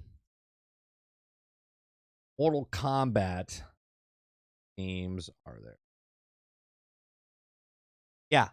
As of September of 2023, there are a total of 26 main, spin-off, and complete edition games in Mortal Kombat series. 26 games. 26 games with 80 million total sales. That's, what is that, like 2 million a piece? Is that right? Let me see. 3.7. Right? 80 million. 800, that's 8 million. 80 million divided by 26 games. Yeah. 3 million copies on average. Now, obviously, there's games that sold 15 million copies, and there's games that probably sold like 1 million copies. So, god damn, 26. Why? There's money on the table. Money on the table. D4s also has some really bad itemization. Like one of the druid, you don't need shape-shifting damage, werewolf damage, and werebear damage. Oh, Roic, I know. And another part is really stupid, is that thing that was problem that you're like, why are we out of space? Like, why can't we have more stuff? It's like, oh, because we're loading everyone else's junk and their shit as they run past you and you never interact with them. Like, wait a minute. So because of the open world in Diablo, I'm running around and then someone passes me and I'm loading all of their stuff in my game. Hence why I don't have more storage. Like, what? Like, who thought that was a good idea?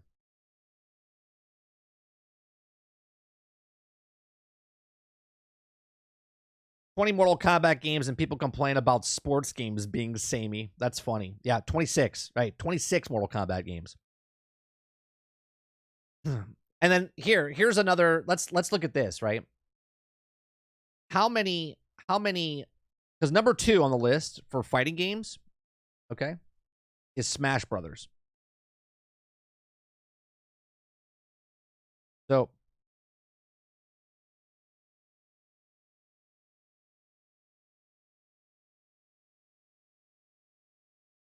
okay. So there's 6 entries for Super Smash Brothers. So let's look at the difference here. Okay. Mortal Kombat, which had 26 iterations with remasters and whatnot. Okay. So this number here, 80 million, is from 26 different ones. Let's say 25. Let's say 25. Because we won't include the 26 because we don't know the sales numbers yet for Mortal Kombat 1.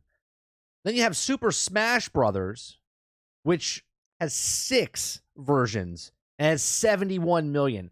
Do you see the difference between Nintendo software and other people's software? It's insane.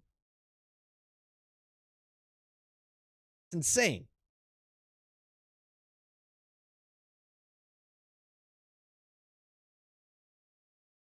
The fighting games aren't the same every year. Anybody who thinks that doesn't play them. That's regardless of the conversation. That's what he said, right? Regardless of the conversation, we're talking about 26. Mortal Kombat is number 1, right? In the fighting genre with 26 games, and Smash Brothers is directly behind them with 71 million with 6 versions of their game. That's insane. And then Dragon Ball, I don't know how many fighting games they've gotten. I'm surprised Street Fighter is this far down below. Yeah, Titan. Yeah, I'm surprised that Street Fighter is only at 51 million.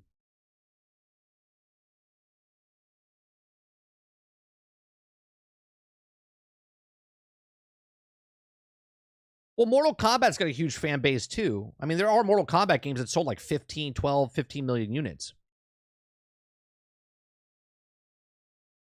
But there's also Mortal Kombat games that sold like 1 million units.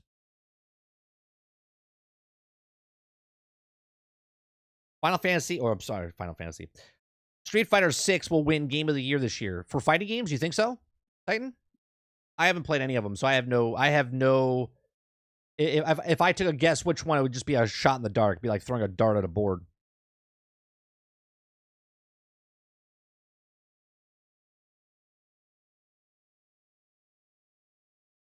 I was really surprised by this number for Street Fighter. I thought Street Fighter, at least when I was a kid, when I was younger, which is a lot more than you guys. Some of you, it's like almost 2 decades. But Street Fighter was the most popular game.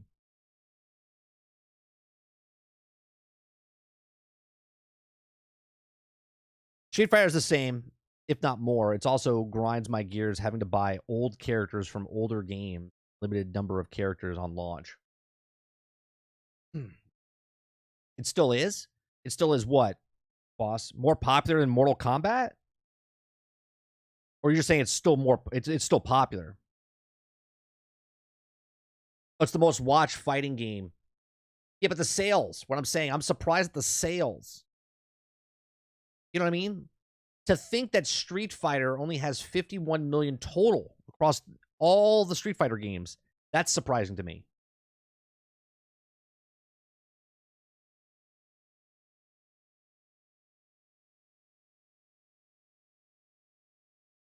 I mean, is it to say it's the most popular? The sales don't say it. How about Mortal Kombat's newest movie? I thought it was garbage. The last movie that came out like 2 years ago, whatever, was it 2 years ago, 3 years ago? I thought it was terrible. The opening of that movie was fantastic. Like the first scene was awesome, and then it went downhill from there.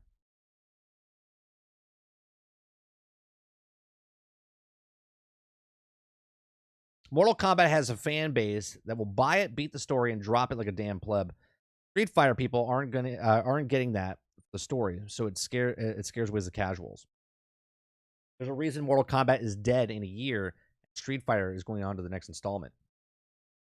How many Street Fighters total are there?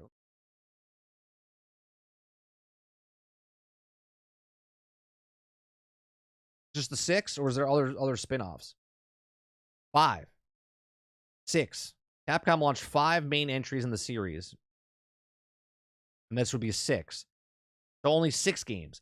That's another impressive thing then to look at, right? So Street Fighter 6, I didn't know if there was like Street Fighter like a spin-off or anything, right? So there's only 6 Street Fighters. 6 Street Fighters in the history. Right? There's only 5 or 6 Super Smash Brothers. Look at the difference. $20 million more. That's insane.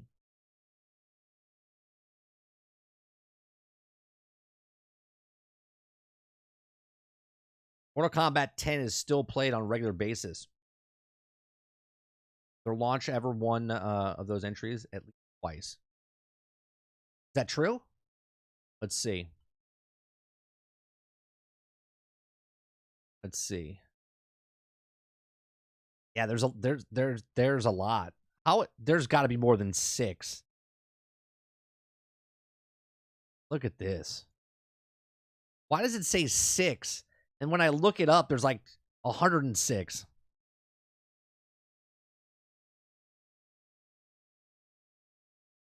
says 22 on this one. 22.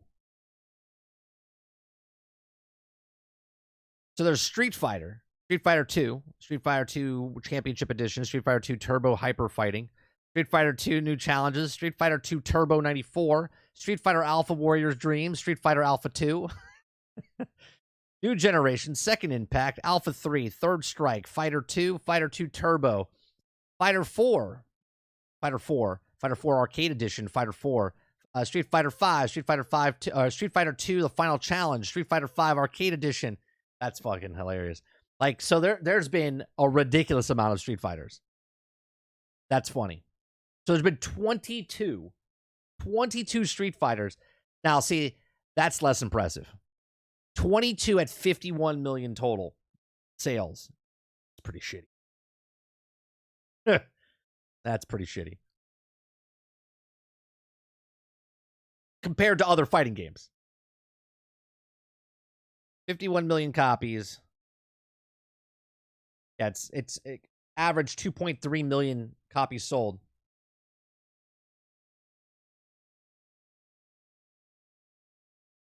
It's like they make a new game a year or two after launch. It's not really DLC. It's a new game. Interesting. Yeah, I've been out of the fighting game for decades.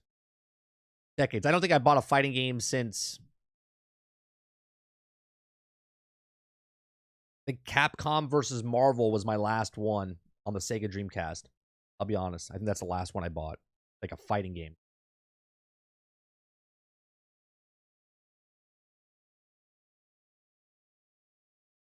Only 22. I thought it was like 30 for Street Fighter 4 alone. No, I think Street Fighter 2, there was 1, 2, 3, 4, 5, 6, 7 Street Fighter 2s of some sort.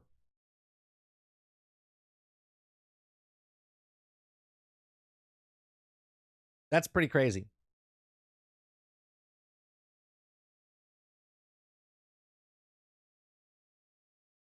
I think it's mostly due to the arcade era. Can't really upgrade cabinets. They released new ones. Yeah, yeah, and I played every single one when they were cabinets, right? Killer Instinct and Mortal Kombat, Street Fighter, Tekken, Virtual Fighter. Those were all like awesome games in arcade. Those are perfect arcade games. Perfect arcade games. Those fighting games were perfect for arcade.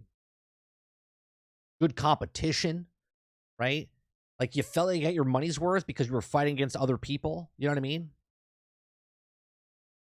Completely different feel than what you get now. Soul's Calibur, yeah.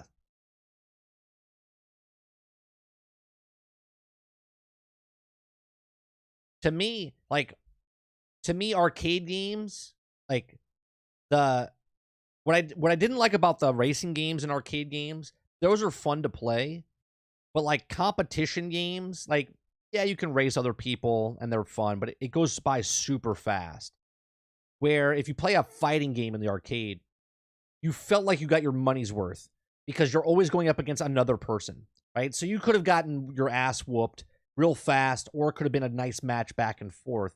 But those fighting games, even like an NFL Blitz, right, type of stuff, to me, those are like the perfect arcade games. What was the one with the horror characters? Get that one. I forget the name of that one, Sarge.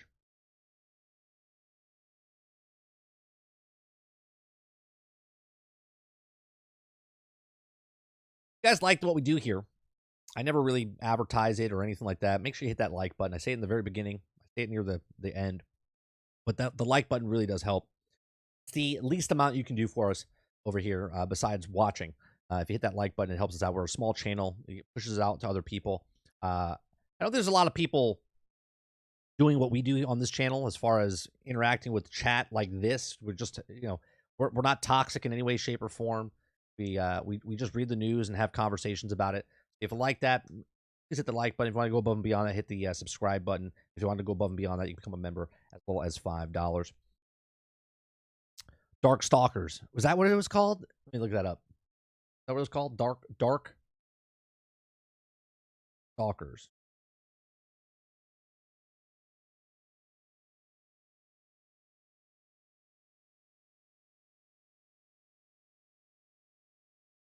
This one, Sarge? You'll know in a couple of seconds.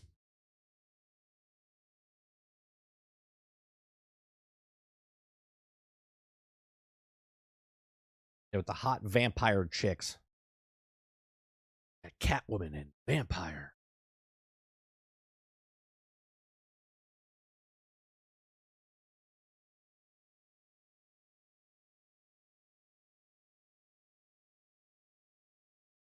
That's it. Cheesy as hell. I mean, can we look at Catwoman here? This is peak.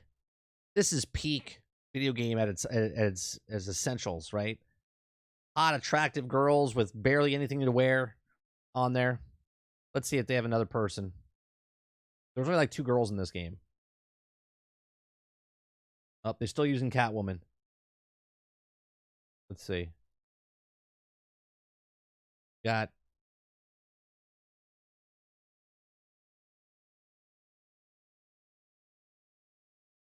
still the same. Come on, you never used the vampire chick? What's wrong with you? You never used the vampire girl? Catwoman. There she is. Right? Like,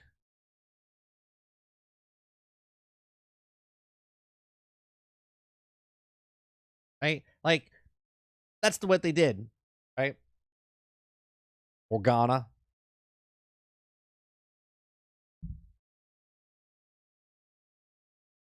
What it was. That's how you got the little kids to play video games back then. They're like, we're in there and see some boobs. What it was. Order for boobs? Like the red light district. So those windows, you put the money in and the curtain comes up.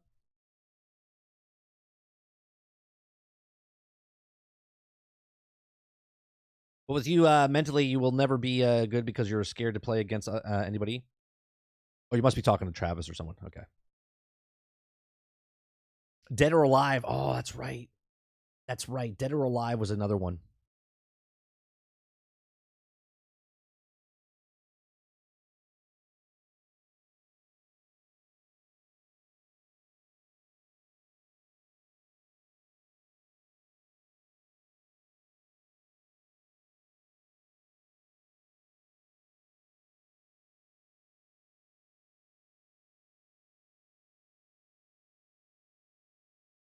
Cute girls fighting each other.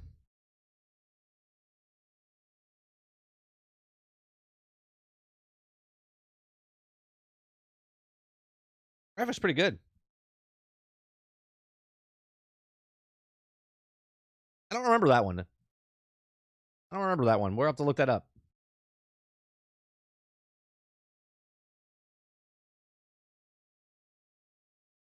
Beat. Robert does. Beach ball was too far.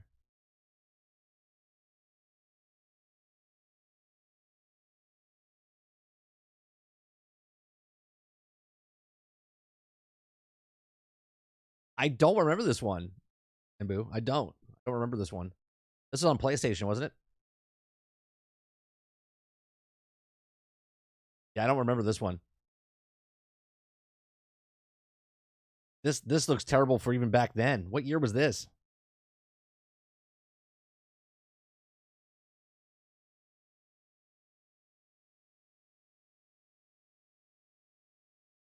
This looks terrible. Man. It's amazing how far we've gone. It's amazing how far we've gone.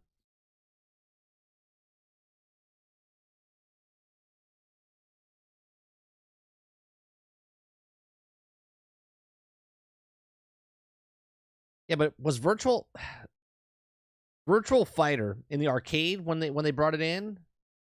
You were amazed, right? This I remember this. This was bad as well, but this is it. I mean, this was peak. This is peak. When we got this, this is when computer graphics were going on to the next level. Right? This was next level fighting game. You saw this in the arcade and you were like, dude, did you play that new Virtual Fighter? Oh my god.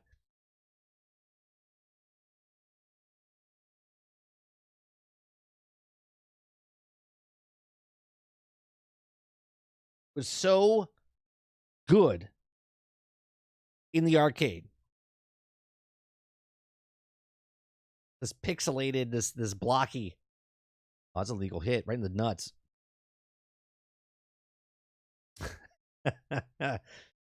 My God. Now you look at the fighting games we have today. Kids don't even know how good they have it.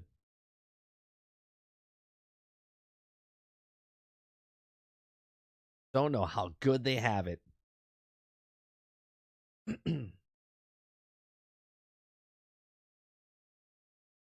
Well, they got smart, Travis. Before, if you were good at a game, you could just keep on playing. Then they're like, we gotta add timers in the games.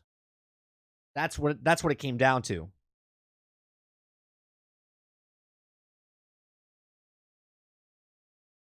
One of those games you only know about from playing Marvels and Capcom. What were you saying, Jones? For which one?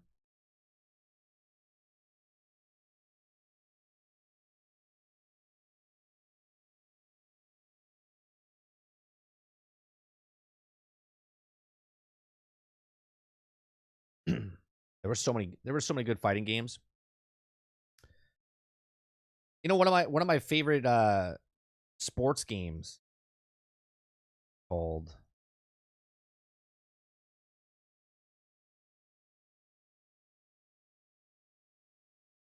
this was my favorite baseball game. I don't know if we you had the bat that you swung back. It's gonna be hard to it came yeah. World Series.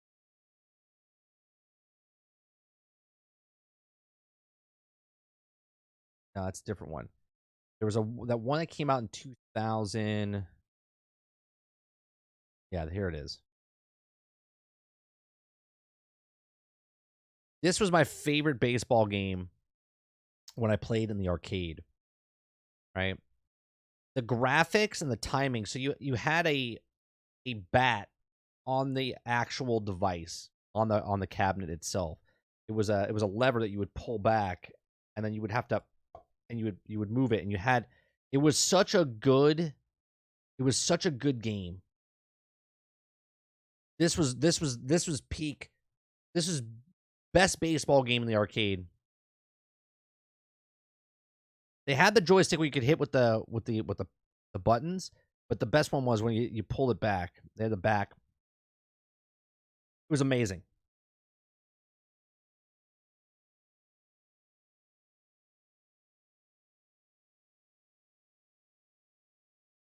I don't even think this is 99. I think 2000. Hold on, let me bring up the. I think the one World Series baseball. I think it was 2001.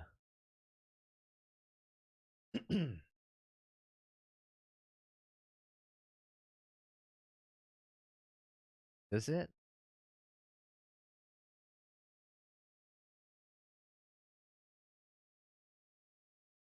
Cabinet? Cabinet. Yeah, this is it. This is it. Right? So this was the cabinet. And it was awesome because it did what something else, other games never did. Like you could use, but you wanted to use the bat. You would bring the bat back and then you would let it go and release. And it felt so good when you actually hit this ball.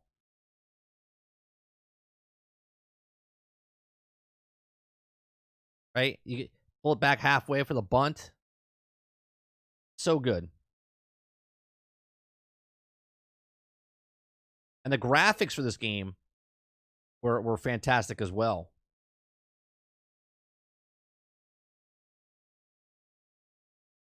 Right? The graphics were phenomenal.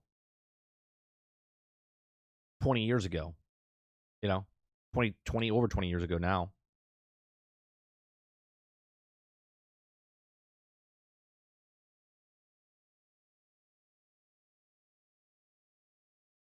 Like look at those graphics. 20 years ago. Now you look at like MLB The Show and stuff now, they have great graphics. These are the graphics back then.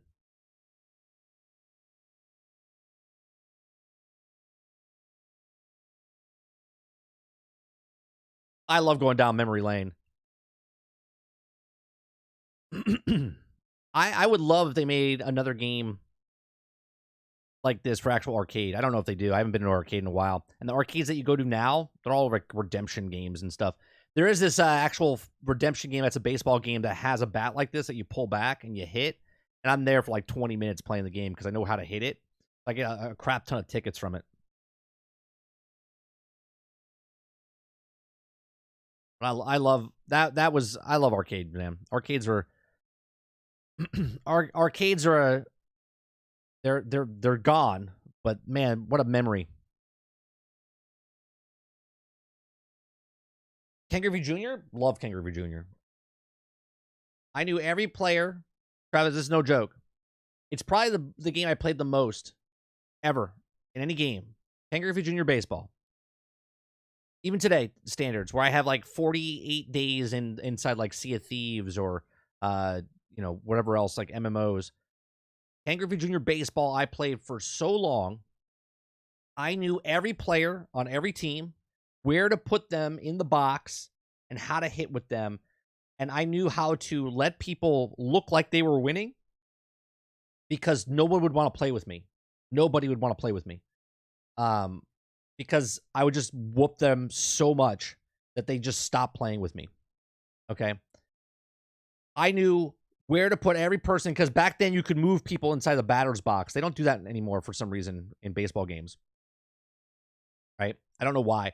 But I would be able to 100%, doesn't matter what team I was on. I played multiple seasons with multiple teams. I knew everyone, exhibition games, everything. One of my favorite games of all time. Sports games, anyway. Loved it. Sarge hated playing with me. His friends would come over, and he would like, hey, you want to play my little brother in thing? Oh yeah. And they think they're all going to talk crap and beat me. I would beat him like 48-0. Most people wouldn't even get past the third inning. They would get pissed off and throw the controller.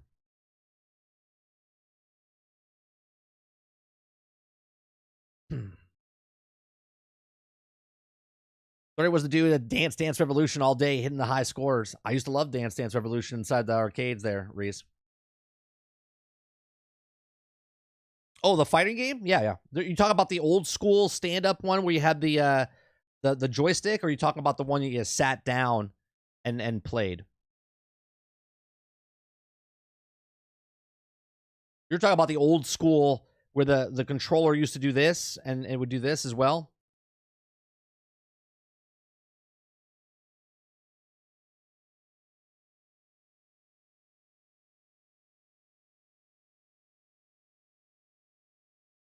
Boss, I don't know what you're doing, but I do know that for 2 hours when you're not talking, there was no problems in chat. I do know that. Just making an observation.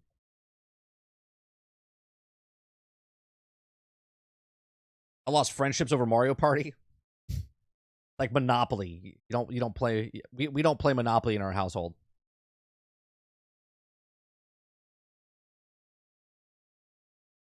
Yeah, we don't play Monopoly or anything like that.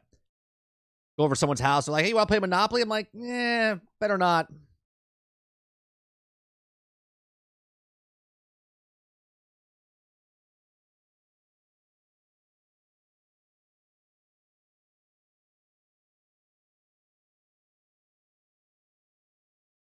Are you surprised Unity caved so soon? No. I literally said last week, I said, oh, they're gonna change. We talked about the story the day it broke.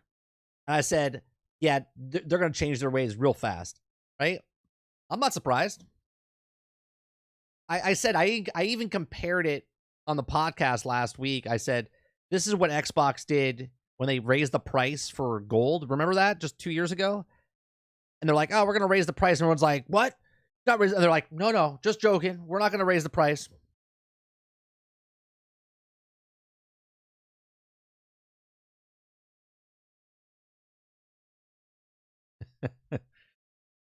I'm not surprised of anything.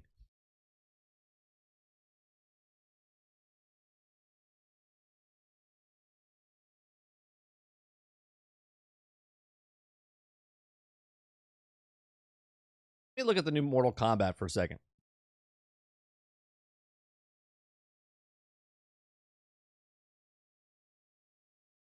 Gotta be new new gameplay, right? That's 4 weeks ago. Years ago.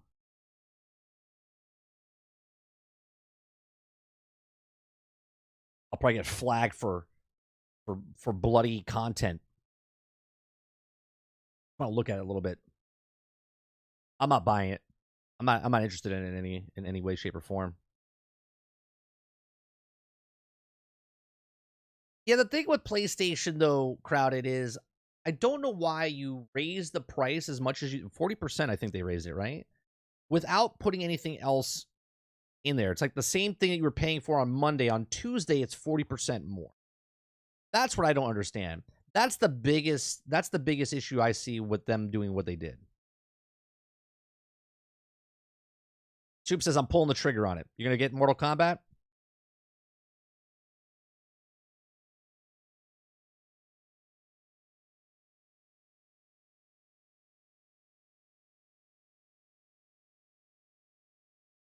What we're saying is Dragon Ball Z Fighters taking Soul's Calibur.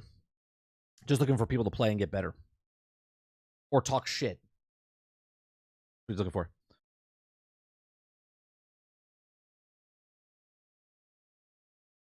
Oh, is this just we're actually gonna see fighting? Okay. Round 2, fight.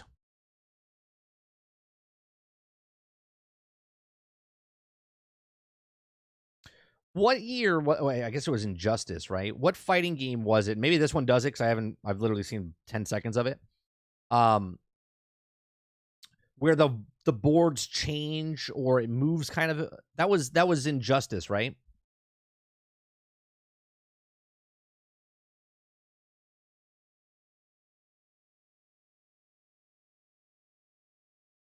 You know what I'm talking about? Like I remember, like you would fall through the floor. Wasn't that Mortal Kombat? You would fall away and it get spikes in your head and stuff like that. Wasn't that in Mortal Kombat?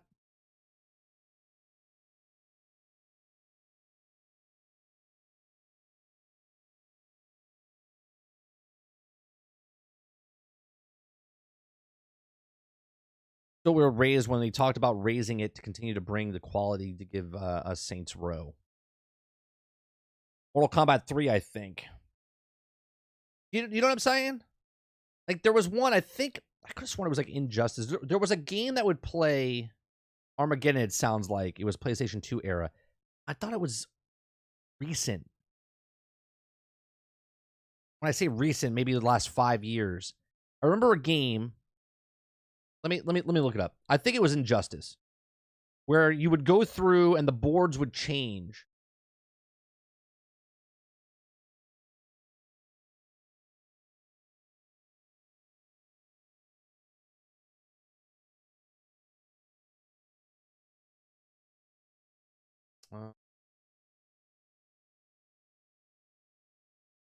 They've been 3.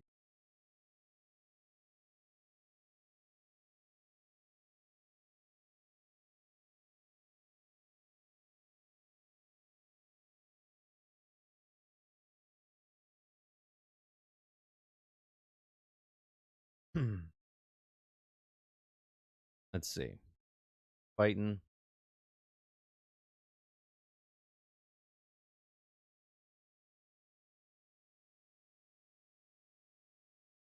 I never played an Injustice game. I was thinking because I heard that the Injustice story was good.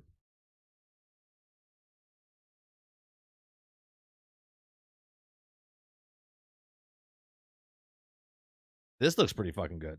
I'll be honest. I'm more interested in this than I would be in Mortal Kombat just because I like the characters.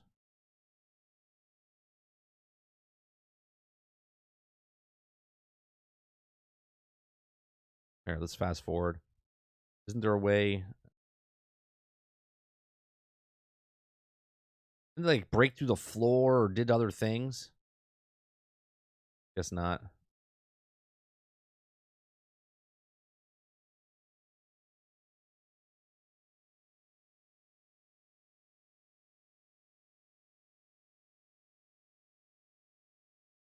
Is this a fighting game or a movie?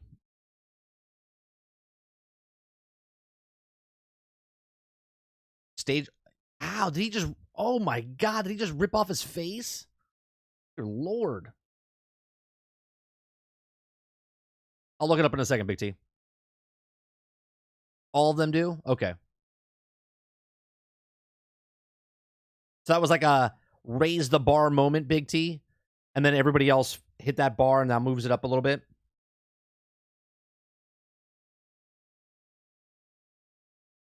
God, brutal.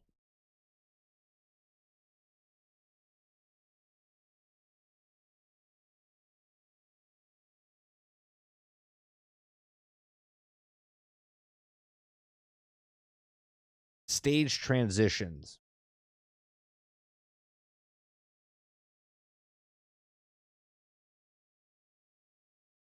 This is from Injustice 2. Yeah, see, stuff like this I like, right? Where you're going from one thing to the next. This to me is interesting because then you're changing from different locations while you're fighting in one match.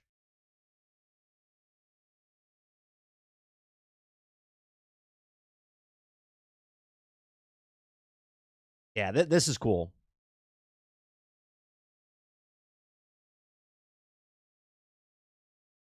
Oh, is Injustice on Game Pass, Travis?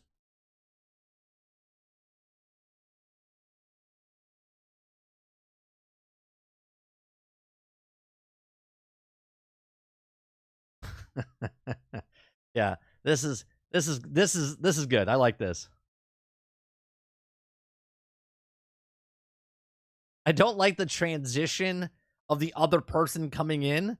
You just kind of like hop in after all this happens, and it's like, oop,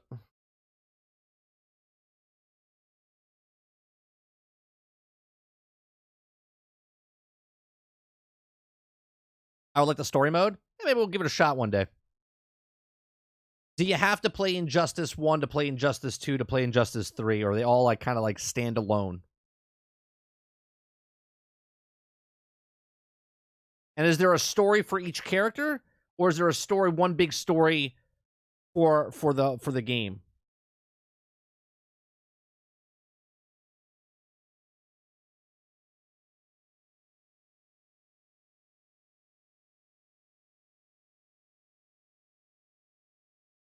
Maybe what I'll do is I'll just watch it. I'll watch the story on YouTube.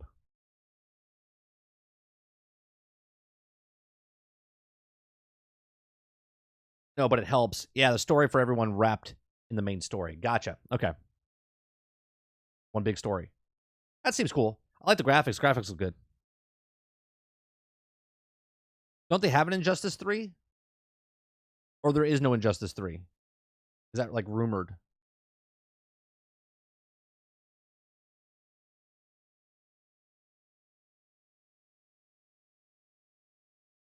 Yeah, see, like I'm not interested in Mortal Kombat because I'm not really a big Mortal Kombat guy.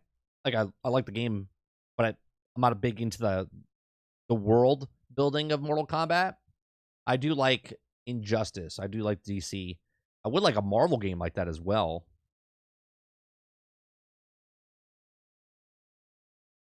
One and two, waiting on three. Okay, interesting. I think I saw something about Injustice 3. That maybe that's why I thought it was out. See, I don't really follow the fighting games thing. What do I want to look up? I want to look up something and I can't think of it. Oh,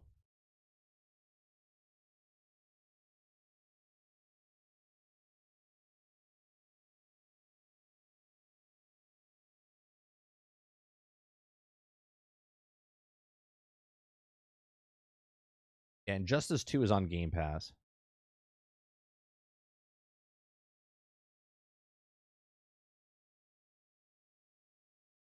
You pick up Injustice 1 for like $5. Excuse me.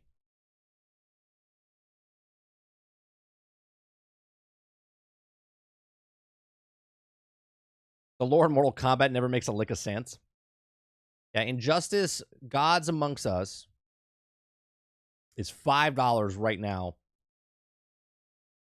Oh, they only have a 360 version. Did they ever make a?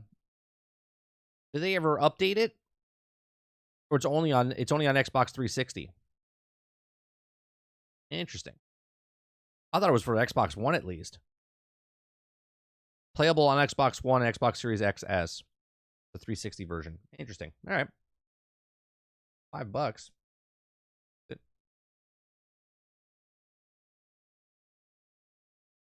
I love story, Travis. That's mostly what I play games for. To me, it's like people read books. You know, I love playing video games for story. Story to me is king. So if a game has got good story and it's okay gameplay, okay graphics, I don't care. Story to me is king personally. Why a lot of the games that I love in my top all time are like Mass Effect or Red Dead Redemption and stuff like that. Just good storytelling.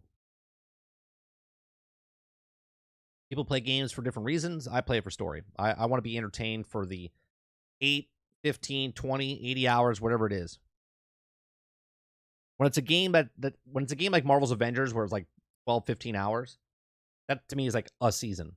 When you play a game like Mass Effect where it's like, hundreds of hours between the set, that's like seasons for me. You know what I mean? Like if you like binged watch something on like Netflix.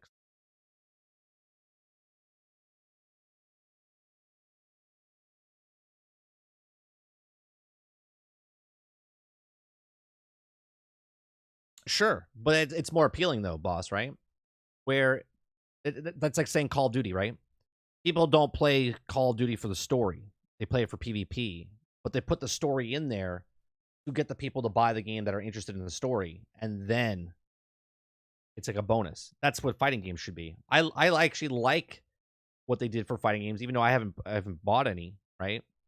That if you're adding something where I go, you know what? I'm not really competitive. I don't really care about playing against anybody, but they have a good story. I'm interested in playing the story.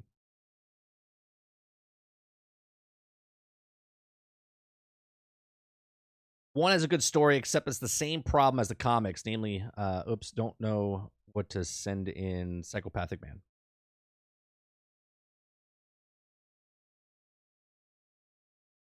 How many times can die in Tekken?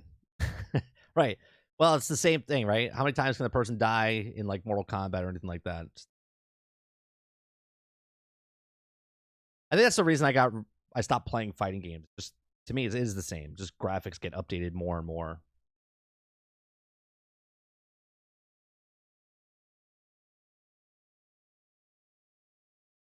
Oh, for sure, for sure. Yeah, I love being competitive. Things, boss.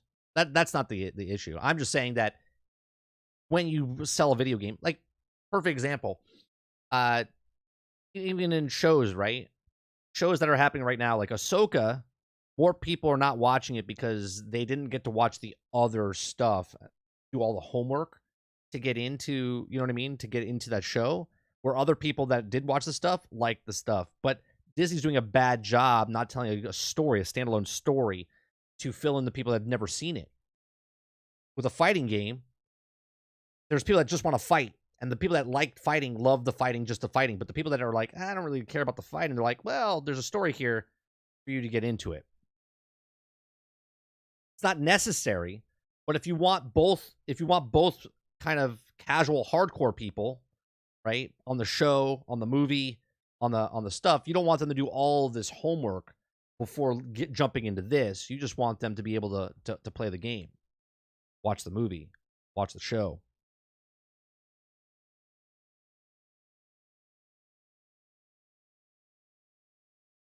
Yeah, it kind of wears on you, right, Travis? You're like, how many times can someone die?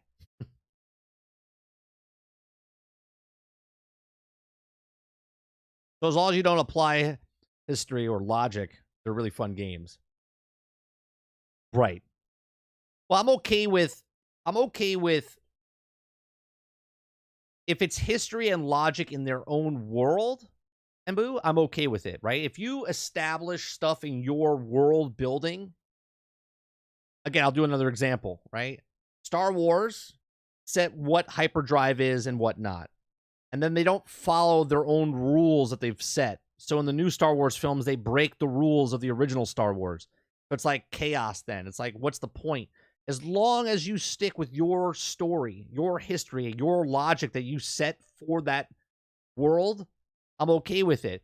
So if you set the history and logic in your world as people come back from the dead or whatever reason, then cool.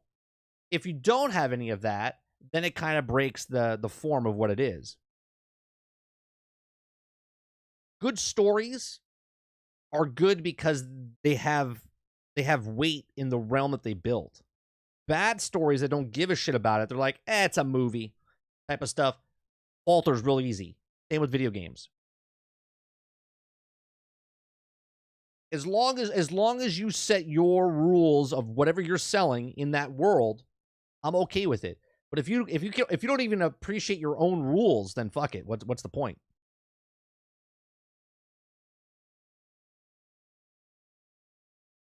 That's the big problem in Star Wars. And then people kind of brush it off, right? They just kind of brush it off. They're just like, it's not a big deal. But it is a big deal. It is a big deal that they set the parameters and then they broke those parameters because of plot points. It's like, again, the reason Jedi can do certain things is because that's what Jedi do. But if one Jedi can do it all, it's like, what's the point? Perfect example in the video game Miles Morales. Okay, Spider-Man Miles Morales. I liked the game, loved the game. But there's reasons in the game, and obviously they didn't make the game. It was based on the comic book and stuff. But I feel like a lot of his powers in that game are because of plot points. It's like, I'm stuck in a room. How do I get out of this room? Oh, I have electric ability. I can shock the thing and open up the door, right? It's not that he has the ability because it's ability. It's like, it's written in there because, well, how's he going to escape from this room, from this reality of that we've set in? What about if we give him a power that he can open up the doors? Cool. Okay, he's over here. He's about to get caught. But what about, how's he not going to get caught? Because in reality, he would get caught. Well, what if we make him invisible? Oh, that sounds good, right? That's what they're doing with Jedi in Star Wars. They're like, how's he going to talk to this thing? Well, just make him talk to it. We'll make it a force power. Do you know what I mean? Come on, Risky. Thank you very much for the 8-month support. Time flies. Keep up the great work. I appreciate it very much.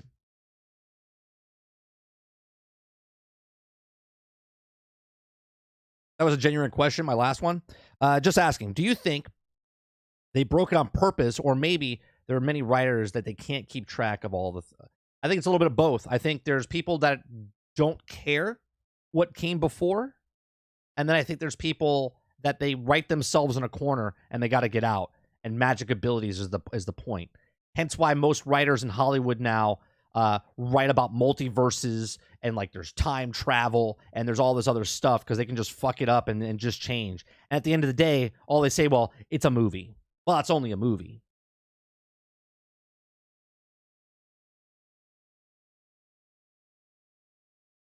The Force works in mysterious ways. That's right.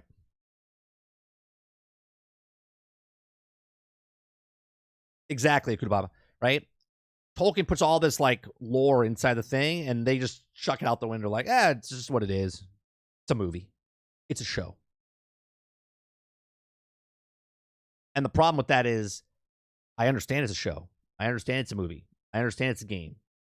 But if we have gravity and we've established gravity, you can't have no gravity without explaining why there's no gravity. You can't just be like, this is why I don't like the Fast and Furious movies, right?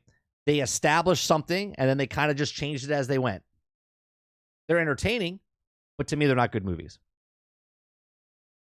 A lot of force powers, they're introducing the powers that were in Legends, non-canon material, and they use them to get out of jail free cards, essentially. Right, but at the same time, it's like non-canon stuff that they're using as canon now becomes canon. And they just don't care about their own stuff that they've written or not written or what brings it in. And it is, you're absolutely right. It's a jail out of free card. It's like we pigeonhole ourselves in this corner. How do we get out of it? Well, we'll just make them do a force power.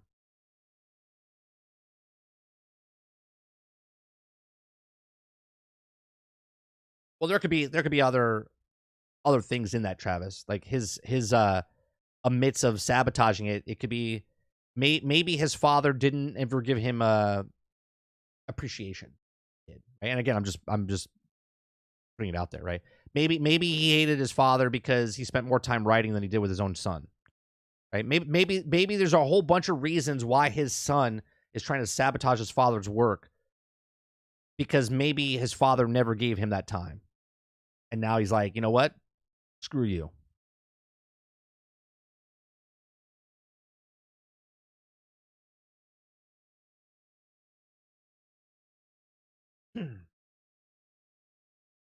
I thought Mass Effect 3 was fine.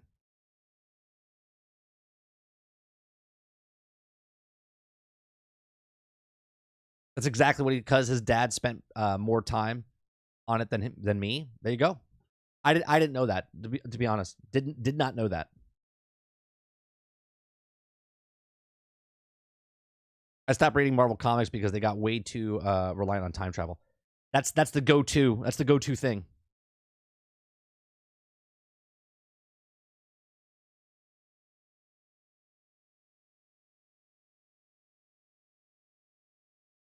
That's 100% incorrect. Chris never tried to sabotage his father's work. I'm not going to get involved in this. I don't know.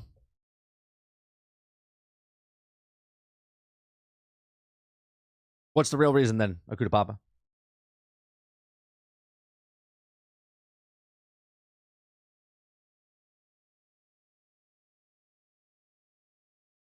Someone in the family did? I don't know the story, so.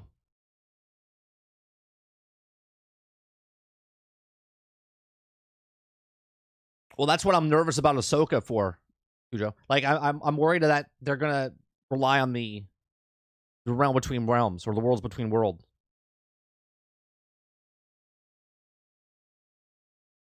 That they keep telling you is not time travel.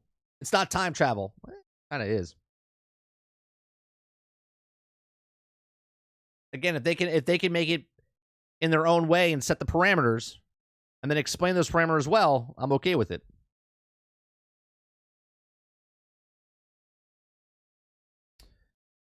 All right. I was going to play First Ascent, but First Ascent doesn't start till tomorrow. So what we're going to do is tonight we're going to continue with Captain's Log Adventures of Jack Burton and Starfield. I haven't done any stories whatsoever this past weekend. All I did was work on my outposts, my money, and my leveling. So I leveled up quite a bit. I leveled up 10 levels by just selling stuff in my Starfield world. Got a ship that holds 7,000, weight. So I just keep selling stuff. So we'll go back into some stories tonight with Captain's Log, The Adventures of Jack Burton at 8 p.m. Eastern over here. Real quick, Akuta Papa says, Chris was always made sure that Tolkien's vision was followed. Made some edits for clarity and newest generations. Doesn't give a fuck about the family's legacy. Chris did.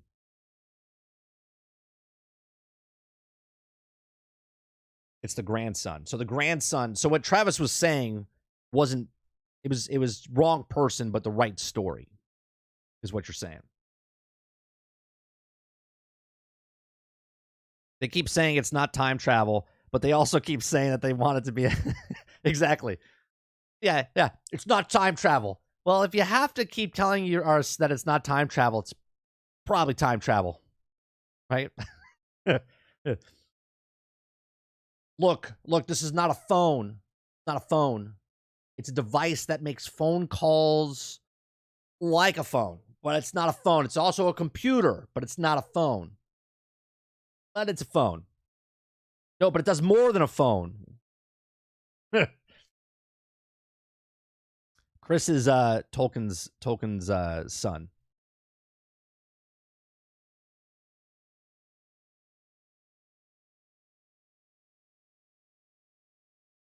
Yeah, but it's not time travel. It's not time travel. They're going into time and then coming out of that time, and they can manipulate time, but it's not time travel.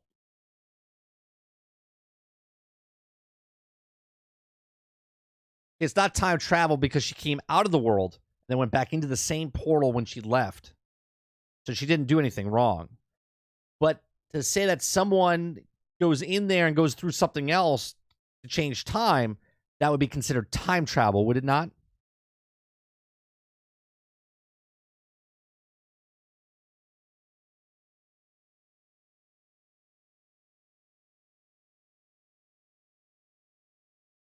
You know what I'm saying? If Ahsoka got pulled out of her timeline and now she's in the world between worlds and she happens to walk into another portal for whatever reason, that is time travel. You know what I mean? If she goes into another portal and then does something, then it changes time. It changes the history. It changes the stuff. Hence why Ahsoka in Rebels says to Ezra, you can't save canon because if you do, then you all die. That is literally who what time travel is.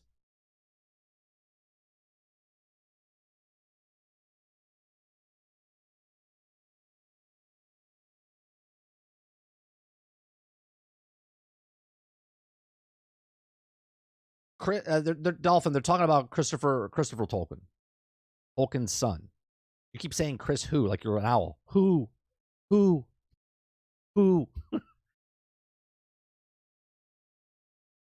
Entering the world between worlds is time travel itself. They enter a dimension where all time is happening all at the same time. That's my point. And then if they might be included, like they might be included inside this, inclusive, right inside this area. But soon as one of them goes in to another thing, that's time travel. 100% time travel. The only reason it's not considered time travel is because nobody has gone into the other portal that we know of.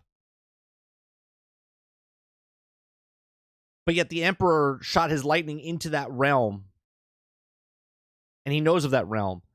So you don't think the world's, the galaxy's worst bad guy never went into the world between worlds to do something in the past or the future or all times at once?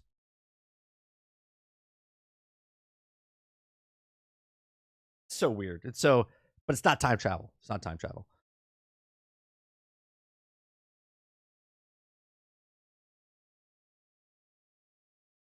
When is now? Now. When will then be now? Soon. But it's not time travel. They make it perfectly clear. And every time you bring up time travel, Dave Filoni like loses his shit. Like it's not time travel. It's this. It's like you're literally just a line of time travel. Just all you gotta do. Here, no. Here, yes.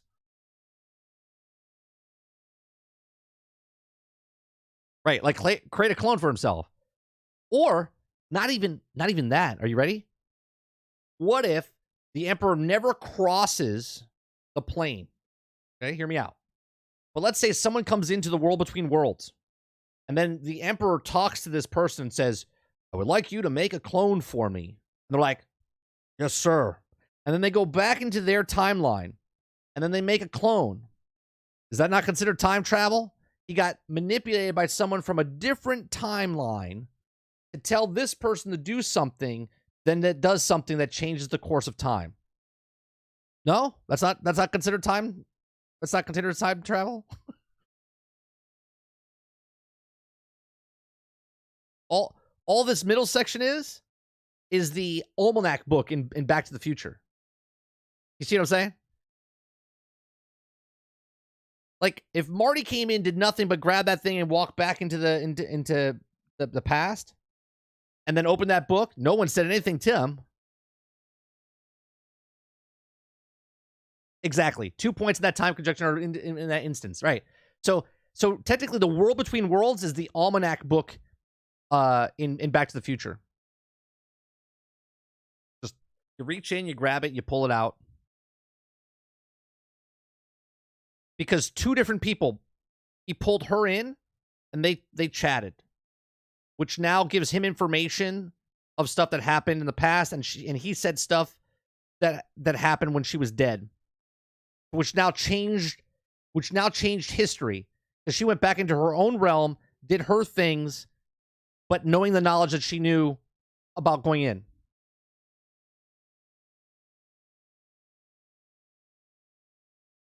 But it's not time travel.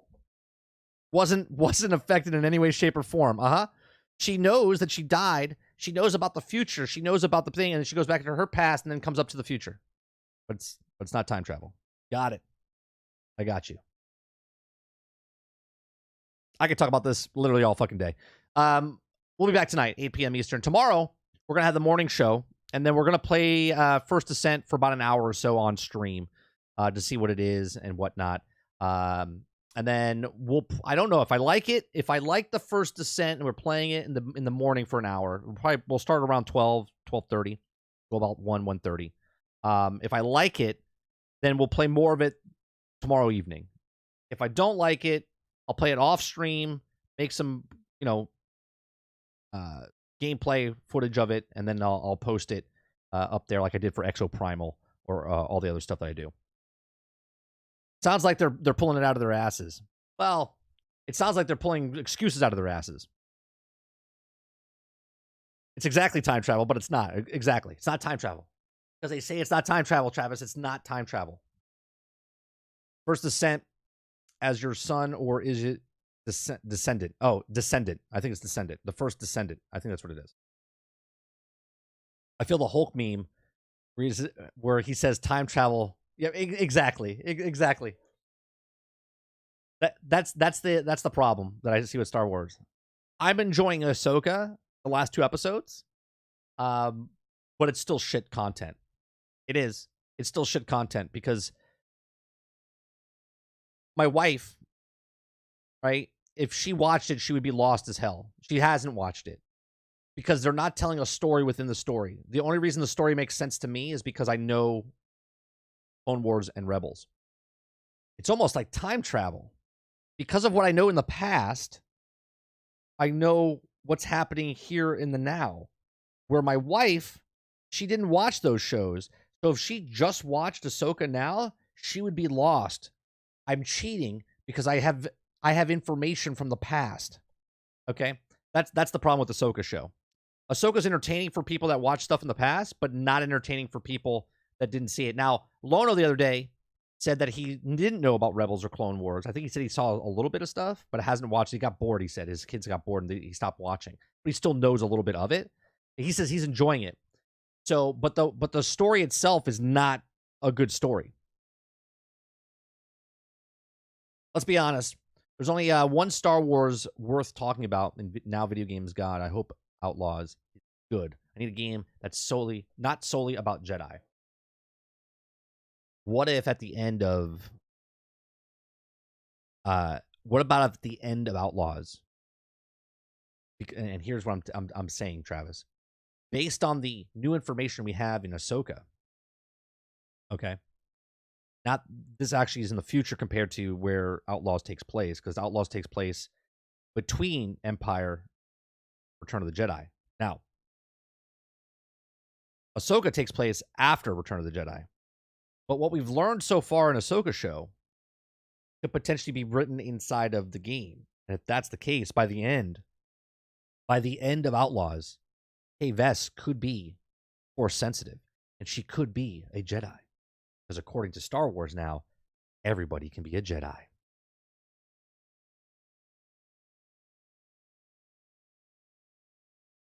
If it happens, it happens, then roll credits. Okay.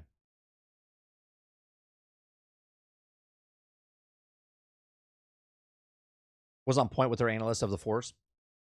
There was nothing but a blast for combat in this game. Oh no, I get it. I'm just saying we could have saw something in the very beginning of the game. I don't think she's gonna get a lightsaber or anything like that. All I'm saying is down the road she could turn into something. Just solely based on what's happening in Ahsoka. That's all.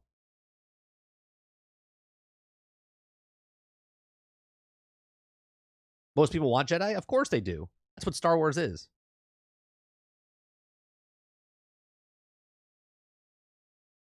I heard someone say it's going to be like Uncharted, no lightsabers. Oh, yeah. I'm not saying the game's going to have lightsabers. All I'm saying is that the character, by the end of the game, we could see something that happens where all of a sudden she's like Force sensitive. That's all I'm saying. That's all I'm saying. I'm not saying it's going to happen. I'm saying based on what now transpiring in the Star Wars universe, that everybody can be a Jedi.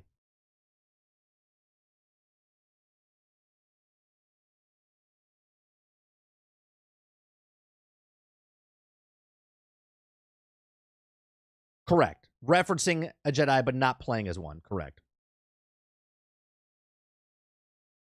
Yeah, I have Jedi abilities as well. All right. That's going to do it for me today. I do appreciate you guys coming out. We talked about EA, about ending support of Wild Hearts. We talked about Starfield with sales numbers over in the UK. We talked about fighting games, Mortal Kombat. We talked about iPhones and what Apple's doing and what they potentially can do. So we talked about lots of different topics today. If you guys like it, please make sure you hit that like button down below. If you'd like to go above and beyond that, hit that subscribe button. We do this Monday through Thursday from 10 o'clock in the morning till noon Eastern. I couldn't do it without the chat. We go back and forth with you. You guys are the lifeblood of this morning show. Reading stories, talking with you guys, random stuff going on when we go down the path. Do appreciate it very much. Please make sure you share, like, subscribe, and I'll see you guys tonight, 8 p.m. Eastern, for more Captain's Log, The Adventures of Jack Burton inside of Starfield. You guys have a great rest of your afternoon. I'll see you guys later. Peace.